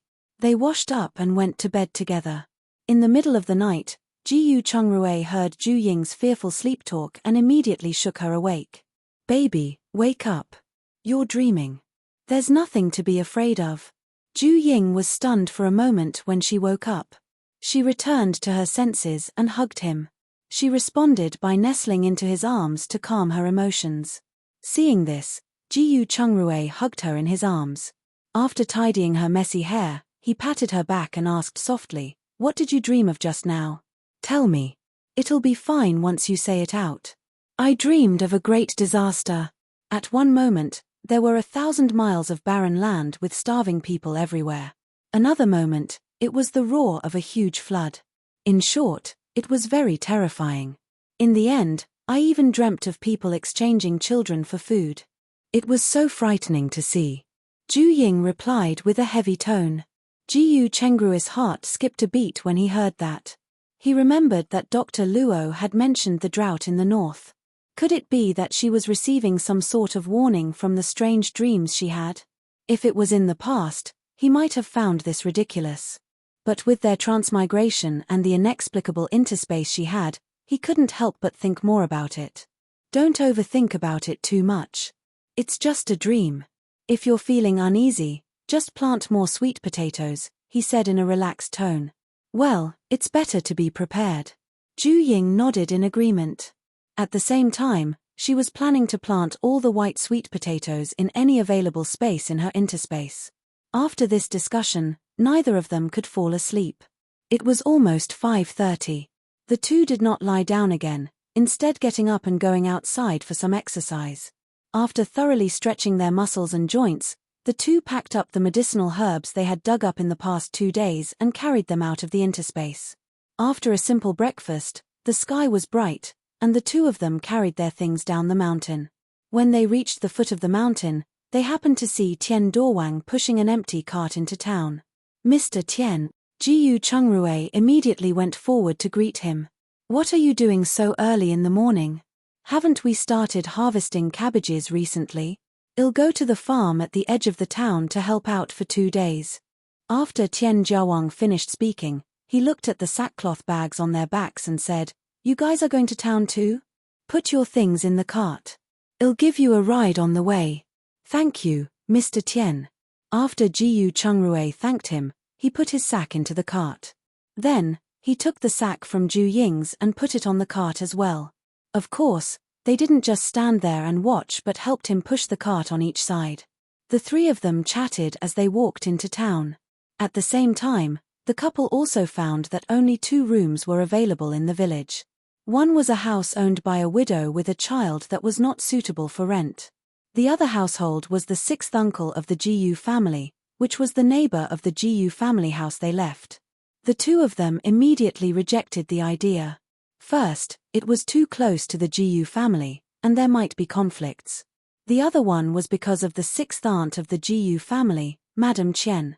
She was a famous gossip in the village. Even a fart from them would spread throughout the village if they lived with her. As for the other empty houses, they were all so worn down that no one could live in them. When they arrived at the town's entrance, the couple carried the medicinal herbs on their backs and bade farewell to Tian Dorwang before heading to the Luo's clinic. Chapter 23. Arrogant servant Dr. Luo saw them carrying 2 big sacks and immediately welcomed them into his backyard. He asked his apprentice to make them tea before asking Jiu Chungrui, "Young man, it looks like your complexion looks much better." "Thank you, Dr. Luo. Other than a slight cough, there's nothing serious. To put it bluntly, it's because you are still young. However, taking 2 more doses of medicine is better to prevent it from happening again." Jiu Chungrui nodded and said, "I will. By the way, we've dug up some red sage in the mountains these past 2 days, but there's not much. In addition, there are some other medicinal herbs. Can you help us take a look?" After he finished speaking, he opened the sack and began to take out the medicinal herbs one by one. "Don't worry about it. I'll take them all as long as the herbs are good." After Dr. Luo finished speaking, he bent down and started to help. He also carefully examined the quality of the herbs. When he saw the superior gastrodia roots, he had a bright smile on his face. After he was done, he stood up and said, "Pretty excellent quality overall. The gastrodia roots and bitter sage are 150 copper per pound. The red sage is 100 copper, and the angelica roots and poria are 50 copper each. As for the yam and wild ginger, 10 copper each. What do you think?" "Sure. You can just weigh them directly. Please wait a moment." After Dr. Luo finished speaking, he went to his warehouse to get a scale and weighed the medicinal herbs one by one. In the end, they received 9 taels and 7 maces of silver. Of course, it was mainly because they had a lot of gastrodia roots, which weighed nearly 50 pounds in total. After that, they grabbed 2 more doses of medicine and left the clinic. Then, they went to the grocery store to buy 5 sets of bowls and chopsticks, a copper spoon for scoping rice, an earthen jar, and a wooden bucket. After they left the grocery store, Jiu Chungrui handed Ju Ying a wooden hairpin with a cloud pattern and asked, "See if you like it." "What a beautiful carving. When did you buy it?" Ju Ying took it and looked at its vivid pattern with a face of surprise. "When you're picking out the bowls. It's good that you like it." After Jiu Chungrui finished speaking, he paused and pulled her to his side. Following that, a 2-horse carriage carrying sheep in it quickly drove over. The coachman was even arrogantly waving his whip to drive away the passers-by on both sides of the road. He didn't even greet them. He just whipped away whenever he saw someone in front of the carriage, which caused a lot of wailing and complaints. After the carriage passed, a girl standing at the side said resentfully, "The Qiao family is getting increasingly arrogant. They're even more condescending than the Gu family. All right, stop talking. We can't afford to offend these people. If we meet them in the future, well, just hide." A woman at the side pulled her away after she finished speaking. Ju Ying had a better understanding of the Qiao family after hearing that. She was sure that there was someone powerful supporting the Qiao family. Otherwise, a servant from a wealthy family couldn't be so arrogant. It seemed that they really shouldn't place themselves in a situation against them. Otherwise, although it wouldn't be life-threatening in their current situation, it would definitely not be good. Then, she saw Jiu Chungrui staring thoughtfully at the passing carriage. She raised her hand and shook it in front of his eyes. "What are you thinking about? Why are you so engrossed in it?" Jiu Chungrui grabbed her hand and said, "Seeing those goats reminds me of something. The country specifically raises cattle and lamb for meat, but their prices are much higher than pork. When Ju Ying heard him say this, she remembered that there were unique breeds, but most of them were provided to wealthy families or sold to restaurants. It was difficult to encounter them in the countryside except during the Lunar New Year or festivals. She thought about it and asked him, "You want to sell the meat we slaughtered last night?" Chapter 24. Saving someone. I am planning to, but I am not rushing to.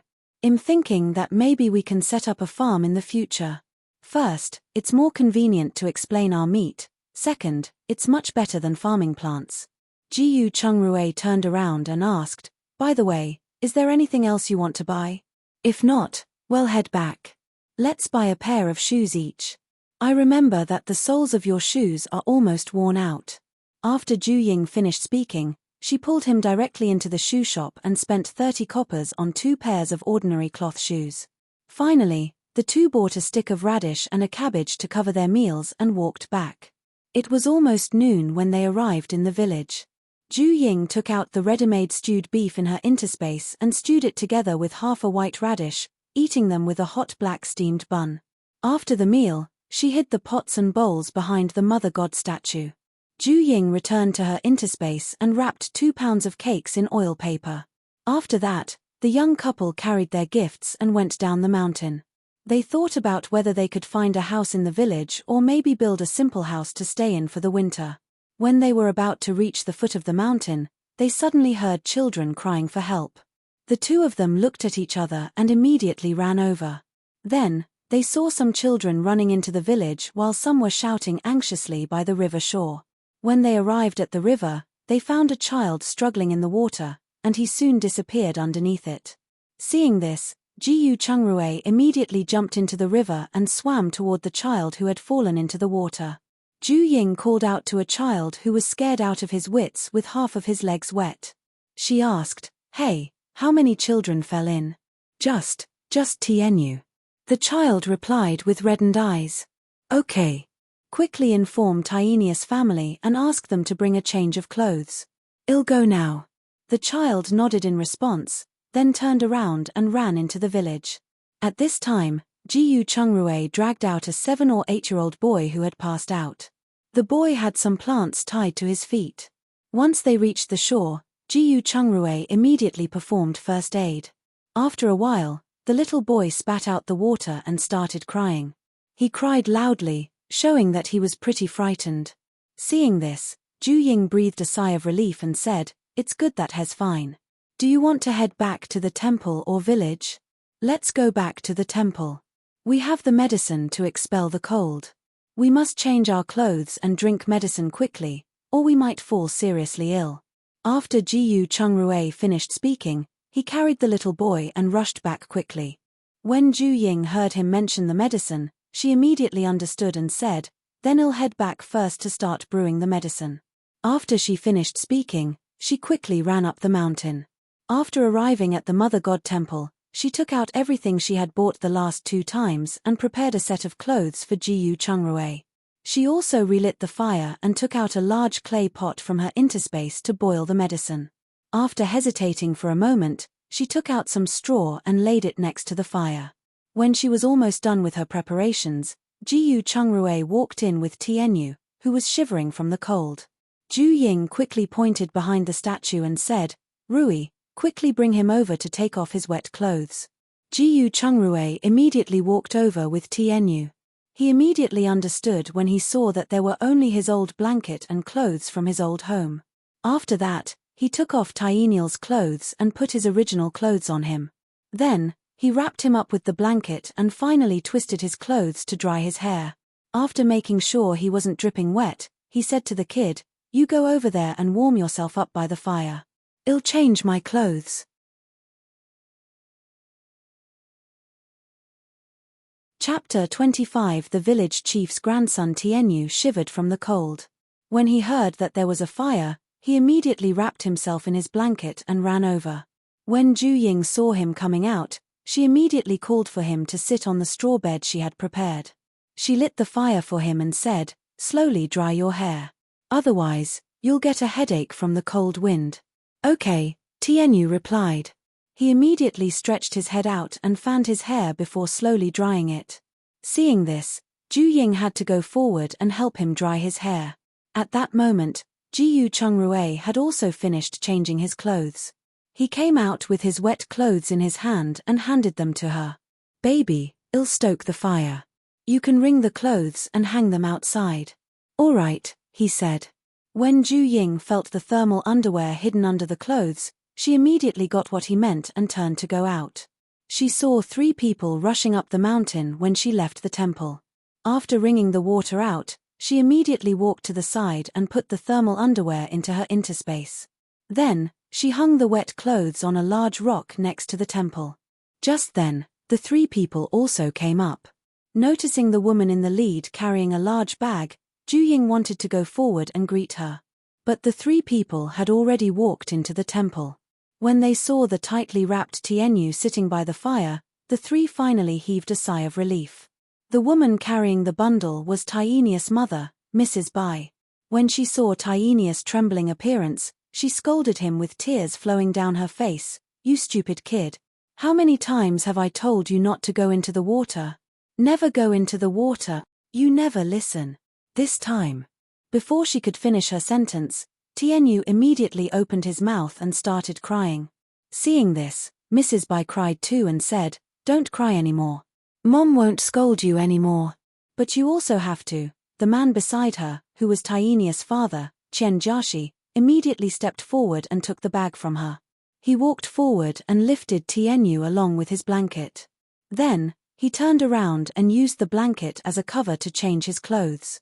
When Ju Ying saw this, she stepped forward and took over brewing the medicine. At the same time, the village chief walked to Jiyu Chungrui and cupped his hands in salute. I would like to thank the 2 of you. Otherwise, my stubborn grandson, Tianyu, would have been in deep trouble. Jiyu Chungrui quickly stopped him from saluting. Grandpa Chen, you're too courteous. No one would ignore it if they saw it. At the same time, he was very surprised. He really didn't expect to save the grandson of the village chief by chance. It seemed that their luck was pretty good. There was a high chance that they could get a house now. It is fate that we meet. Jiyu Chungrui sneezed 3 times in a row right after the village chief finished speaking. The village chief hurriedly said, You will catch a cold. Hurry over and warm up by the fire. I already had someone get a doctor. Later, the doctor will take a look and prescribe some medicine for you. I have some cold-dispelling medicine here. It's already been boiled. When the doctor comes, just let him take a look at Tianyu. I don't need it. After Jiyu Chungrui finished speaking, he immediately went to the fire to warm himself up. Seeing this, the village chief also followed. He sat on the bed of straws at the side and chatted with him. Only then did he remember that the couple had been staying here for the past few days. It was already starting to freeze at night, and they couldn't stay here any longer. He looked at Jiyu Chungrui and asked, That's right. I remember you talking about looking for a house 2 days ago. Have you found a suitable one? We've asked around, but there really isn't a suitable house in the village. What are your plans next? Do you think you can give us a piece of land? Well, build a house to stay in for the winter and make further plans after spring. Do you have money to build a house?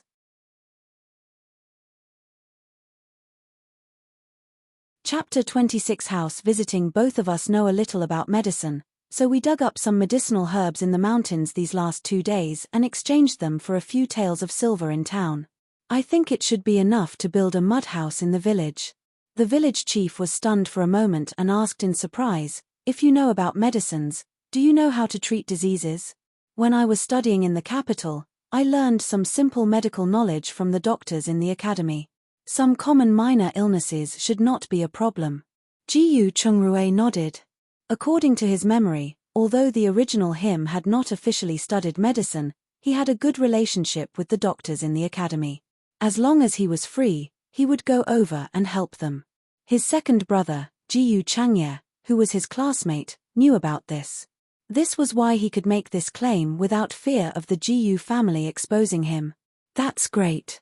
It turns out that Dr. Xia, from our village, fell down a hill and passed away at the end of last spring when he went to the mountain to pick herbs. If any villager is sick, they have to run to town. So if you can cure them, it will be convenient for everyone. Then I'll go and prepare some medicinal herbs. I'll try my best to treat the villagers, and it can be considered an extra income for us. Yes, that's right. It's a win-win situation. When the village chief said this, he realized that he had gone off topic. He said, embarrassedly, as for the land you mentioned building a house on, I think you should consider it carefully. Although you can build a house now, it will take at least 1 or 2 months. At that point, he hesitated for a moment and said, if you don't mind, I have an old house that I can pass to you, but it has to be renovated. Jiyu Chungrue was stunned for a moment and nodded in agreement. You're right. When can we go and look at the house? The house is at the village entrance, near the foot of the mountain. When your hair is done drying, we can go over and have a look.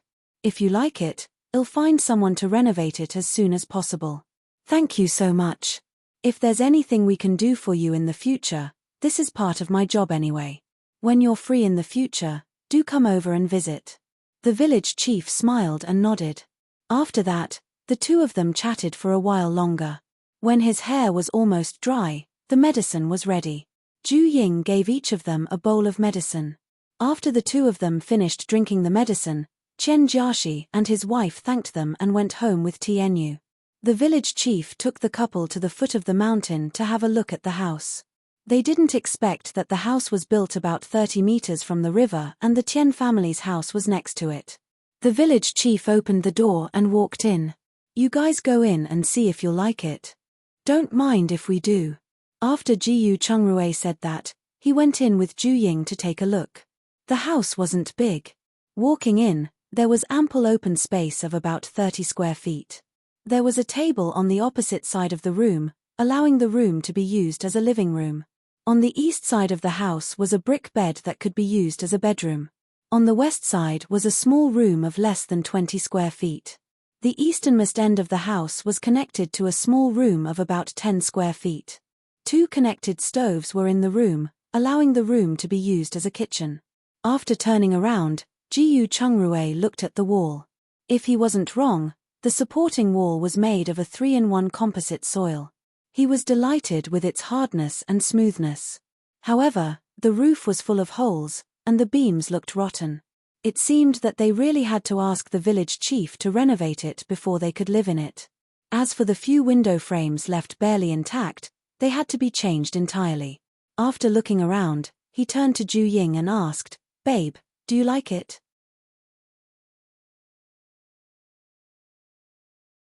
Chapter 27. Settle down, it's alright. It's enough for us to live in for the time being, Ju Ying said. Then it's decided. After that, the two of them walked toward the village chief, who was looking around the house, and said, "Grandpa Qian, how much does this house cost? There are only a few walls left intact in this broken house. How can I ask for money? However, the size of the land is 1 acre total. So you have to pay 2 taels of silver for the land itself." After the chief finished speaking, he led them to the backyard. He pointed at a large piece of cabbage patch and said, "This is a vegetable garden occupying less than 80% of the land. We have been planting in it for the past few years. You can plow them over and plant on them directly in spring." "Thank you, Grandpa Qian." Jiyu Chungrue clasped his hands and thanked him. "So it's decided?" The village chief turned his head and asked. "Yes, I'll have to trouble you to help us gather some people to fix the house as soon as possible." "Sure, let's talk about it in detail." After the village chief finished speaking, he brought Jiyu Chungrue to the front to discuss how to renovate the house. As for Ju Ying, she returned to the mountain. She heard a faint dog bark from afar, so she hastened her steps and rushed up the mountain. When she arrived outside Mother God Temple, she realized it was the wild dog she had previously fed. It was currently facing Jiyu Chengshi, who was carrying a basket on his back at the temple entrance. "Chengshi, you are here. Take a rest inside." She quickly stepped forward and greeted him. After she finished speaking, she waved at the wild dog and waited for it to leave before she brought Jiyu Chengshi into the Mother God Temple. Jiyu Chengshi followed her in with lingering fear and asked, third sister-in-law, since when did you have such a big dog? After saying that, he put the basket aside and sat on a rock by the fire. I didn't purposefully rear it. I just leave some food aside for it every day. This dog sure is loyal. He quipped. Why else would they say dogs are loyal? After Ju Ying finished speaking, she took out a new bowl, poured some water into it, and handed it to him. Jiyu Chengxi took it and drank half a bowl before saying, You have become much more cheerful after coming out. At least I'm feeling more comfortable now that there's no one pressing on me constantly. Jiyu Chengxi laughed dryly and did not reply. Instead, he asked, I just heard that my third brother went into the river to save the village chief's grandson, Tianyu, in the afternoon. Is he all right now? He's fine. We've been digging up some medicinal herbs in the mountains these past 2 days.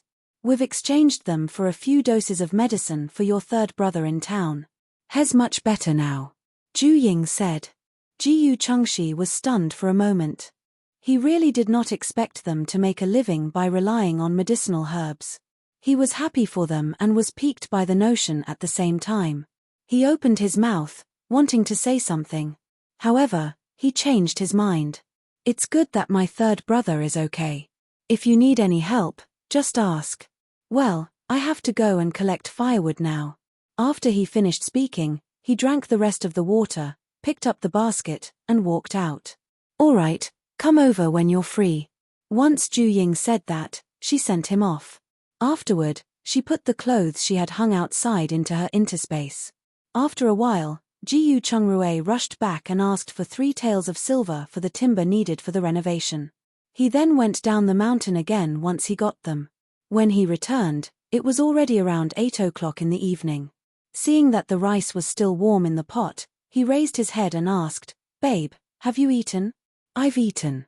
I was afraid you hadn't eaten, so I left some for you.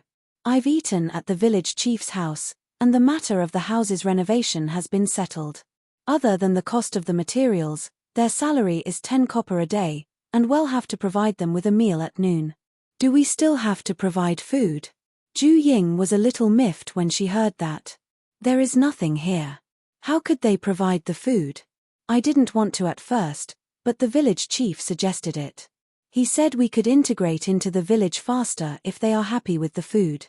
After Jiyu Chengrue finished speaking, he grabbed her hand and said, It's been hard on you these past 2 days. We'll overcome any difficulties together.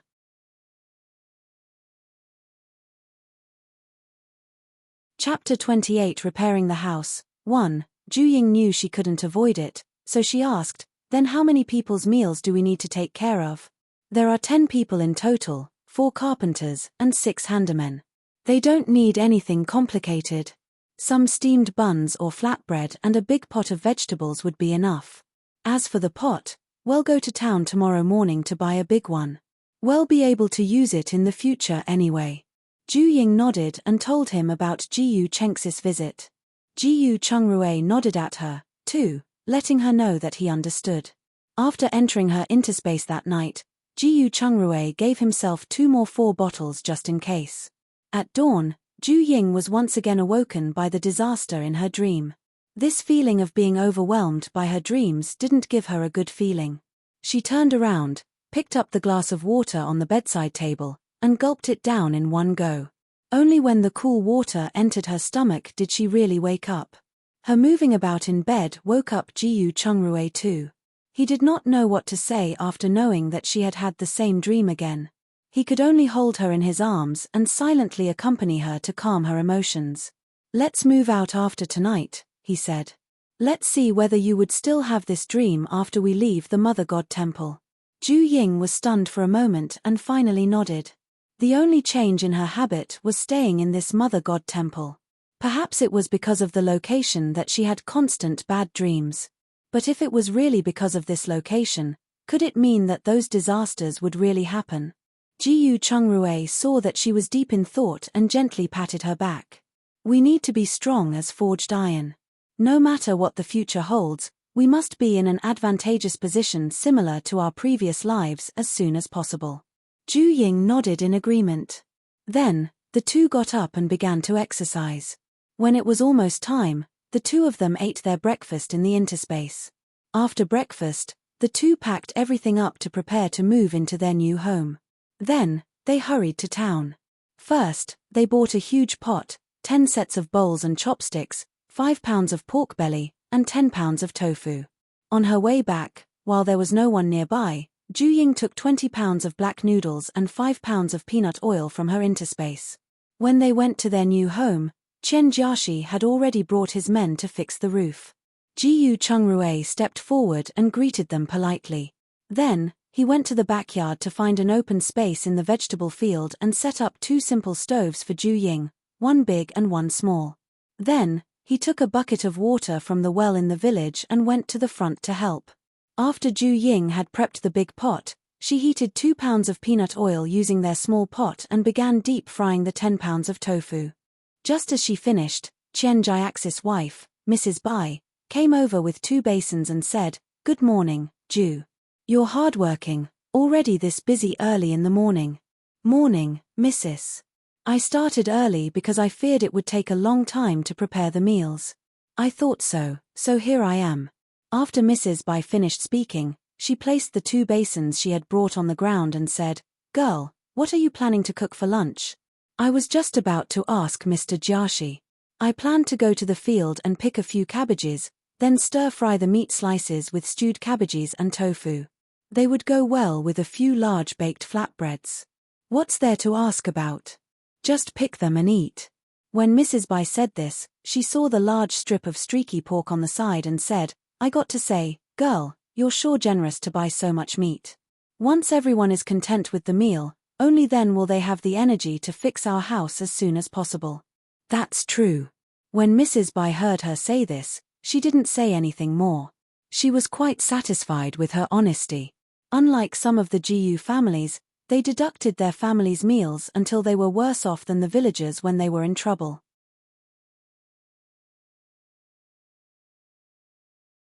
Chapter 29 Repairing the House, 2. "Oh right, Auntie, how's Tianyu doing? Did he have a fever?" "You don't say. He really did have a fever before he went to bed last night. Fortunately, it subsided in the middle of the night. Otherwise, I wouldn't be able to leave. I can handle this on my own. Why don't you?" "No need, my mother-in-law and second sister-in-law are both at home." "That's good." When Ju-ying heard this, she thought of her dream and probed, "Auntie, is the Mother God Temple an accurate place for prayers to come true? I noticed the statue of Mother God had been weathered out of shape. Why is no one taking care of it?" Mrs. Bai hesitated for a moment. "How should I put this? I heard from the older generation that the Mother God Temple used to be quite accurate. Otherwise, every town wouldn't have a Mother God Temple. I don't know when it started, but whatever the people asked for, it didn't come true anymore. As time passed, no one worshipped her anymore, so naturally no one repaired it." Ju-ying saw that she couldn't get the answer she wanted from her, so she didn't ask anymore. Instead, she asked her about the village. There were 2 surnames in the village, Chen and Jiyu, which comprised nearly 80% of the village's population. They shared one ancestral hall and one school. Therefore, despite some internal conflicts between the 2 families, they were still very united as a whole. The rest were the refugees their village had received intermittently over the years. As soon as she started talking, Mrs. Bai couldn't stop and began gossiping about the villagers, such as which family was on bad terms with which family's young man liked which family's young lady, etc. She even mentioned the Jiyu family, especially what they had done after they returned to the village. Ju-ying didn't respond or interrupt her but listened to her very patiently. Of course, she also knew that her 6th aunt-in-law had spread the news throughout the village and caused the Jiyu family to be embarrassed. The food was ready at about 11:30 in the afternoon. Ju-ying saw that there were a lot of dishes, so she directly filled a clay pot full of food and handed it to Mrs. Bai. "Auntie, I've prepared more than enough food today. Take these home and let Grandpa Chen and the others try my cooking." "How can I do that?" Take it. You've been busy helping me for half a day. Don't I have to pay you for your work?" "No, take it. I'll have to trouble you to come over and help tomorrow. Otherwise, I really can't do it alone." After Ju-ying finished speaking, she directly stuffed the food into her hand. Well, all right, but only this once. All right, just this once. After Mrs. Bai left, Ju Ying went to the front and called everyone for lunch. After washing their hands, they went to the kitchen and saw the scrumptious stew in the pot. They were so happy that they couldn't close their smiles. Chen Jiaxi laughed. Everyone, don't just watch. Quickly help yourself. After speaking, he picked up the bowl beside him and scooped himself a bowl. Yes, yes, Jiyu Chungrue echoed. Everyone, please don't be shy. Eat up. After he finished speaking, he handed Chen Jiaxi a pair of chopsticks. At that time, Ju Ying also finished cutting the flatbreads and placed them next to the pot. Just eat as much as you want until you're full. Missy, if we eat until we are full, we won't be able to do work in the afternoon. Chen Jiaxi said happily as he took out 2 pieces of flatbread. Indeed, this is a tasty meal. It will not be easy to work after eating this. An old man in his 40s chimed in with a smile. I've never had such a delicious meal before. It'll work if you don't pay me based on this meal alone. Indeed, I think I won't be hungry for a day after eating this meal. Jiyu Chungrue and Ju Ying saw that they were all delighted and also felt relieved. After they had filled their bowls, only then did the 2 of them fill their bowls and start eating.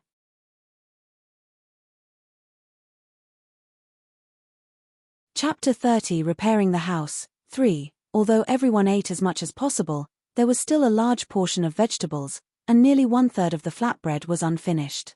After the meal, Ju Ying washed the dishes and boiled a pot of hawthorn tea. Each of them drank a bowl and rested for half an hour before returning to work. They were obviously more hardworking than they were in the morning. As for Ju Ying, she went to the front with Jiyu Chungrue to use sorghum stalks and hemp rope to weave the mat used for building the roof. At the Chen family's house, the village chief was sitting in the house drinking his tea. When he saw Mrs. Bai bring back a large clay pot of meat and vegetables, he asked in surprise, "Is this the lunch prepared by Jiyu Chungrue and his wife?" "Yes, and she made quite a lot. She had asked me to bring some back for you to try her cooking," Mrs. Bai said happily as she placed it in front of him. "I don't even need to taste it to know it's tasty by just smelling it. I'm feeling full just by looking at it. What a lovely couple. By the way, what do you think of her after talking to her this morning?" the village chief asked. "At the very least, she's a capable girl. Most importantly, she's sensible. We've been chatting for a long time, but she didn't say a single bad thing about the Jiyu family. Then it's definitely worth being friends with her just based on these 2 points. In the future, we should hang out more and introduce her to the people in the village," the village chief decided. "I understand, father. I'll go help out in the kitchen." After Mrs. Bai finished speaking, she turned around and walked out. At the Jiyu family, after everyone was seated, Mrs. Chiao looked at Mr. Jiyu and said, "Darling, I heard that your 3rd son bought an old house from the Chen family's 4th son. Is that true?" "It's true. They started to fix the house this morning," Mr. Jiyu replied. "Let's not talk about the house. The land alone will cost a lot of money, not to mention renovating the place will cost at least 5 taels of silver. Where did they get the silver from? Could it be that they secretly hid it back then?" Mrs. Liu angrily said. "Do you even believe what you just said?" Mrs. Chiao rolled her eyes at her. When Mrs. Liu heard this, she immediately shut her mouth in embarrassment. To be honest, she knew that they didn't have any money on them when they left their family. She was just a little curious about the origin of their money. "I heard my 3rd brother and his wife have been digging up medicinal herbs in the mountains for the past 2 days. They have earned some money from selling them," Jiyu Chungshi said. "If you hadn't mentioned it, I would have forgotten. Ju Ying is Imperial Physician Ju's daughter. It's no wonder she recognized some herbs. If they dug up some ginseng or lingji, wouldn't they be rich?" Mrs. Yarrow said with a regretful expression. She then looked at Jiyu Chungshi. "Chungshi, go find them to guide you. Maybe you can really dig up something good. What are you thinking about? Let's not talk about how hard it is to find precious medicinal herbs. The season for a good harvest has already passed. Unless you are fortunate, how can it be so easy to find them?" Second Uncle Jiyu glared at her and said, Let's start eating. No matter what, they finally have a place to stay. We can also breathe a sigh of relief. After Mrs. Chow finished speaking, she picked up her chopsticks and began to eat. When the others heard this, they also shut their mouths and heaved a sigh of relief. The rumors spreading throughout the village were really terrible. If the couple did not have a place to stay, their family clan might have to intervene in this matter. On the other hand, the Jiyu family's leader put down his bowl and said to his eldest son, Jiyu Chenjen, "You've heard about Jiyu Chungrue and the others repairing his house, right? I heard Jiyu Chungrue saved the village chief's eldest grandson, Tianyu, from the river yesterday afternoon. The village chief then sold his old house to him and helped to find materials for him to renovate the house." Jiyu Chenjen put down his bowl and chopsticks and replied. After a moment of hesitation, he asked with uncertainty, "Father, do you want us to go over and help?" But the workshop. You're tuning in to the Dreamy Chapters YouTube channel. We're so grateful for your support, and don't forget to subscribe to join us on this incredible journey through captivating stories. Your generosity through donations truly makes a world of difference, as it's the primary source of revenue that allows me to expand and enhance this channel for you. Thank you from the bottom of my heart for being a part of this adventure.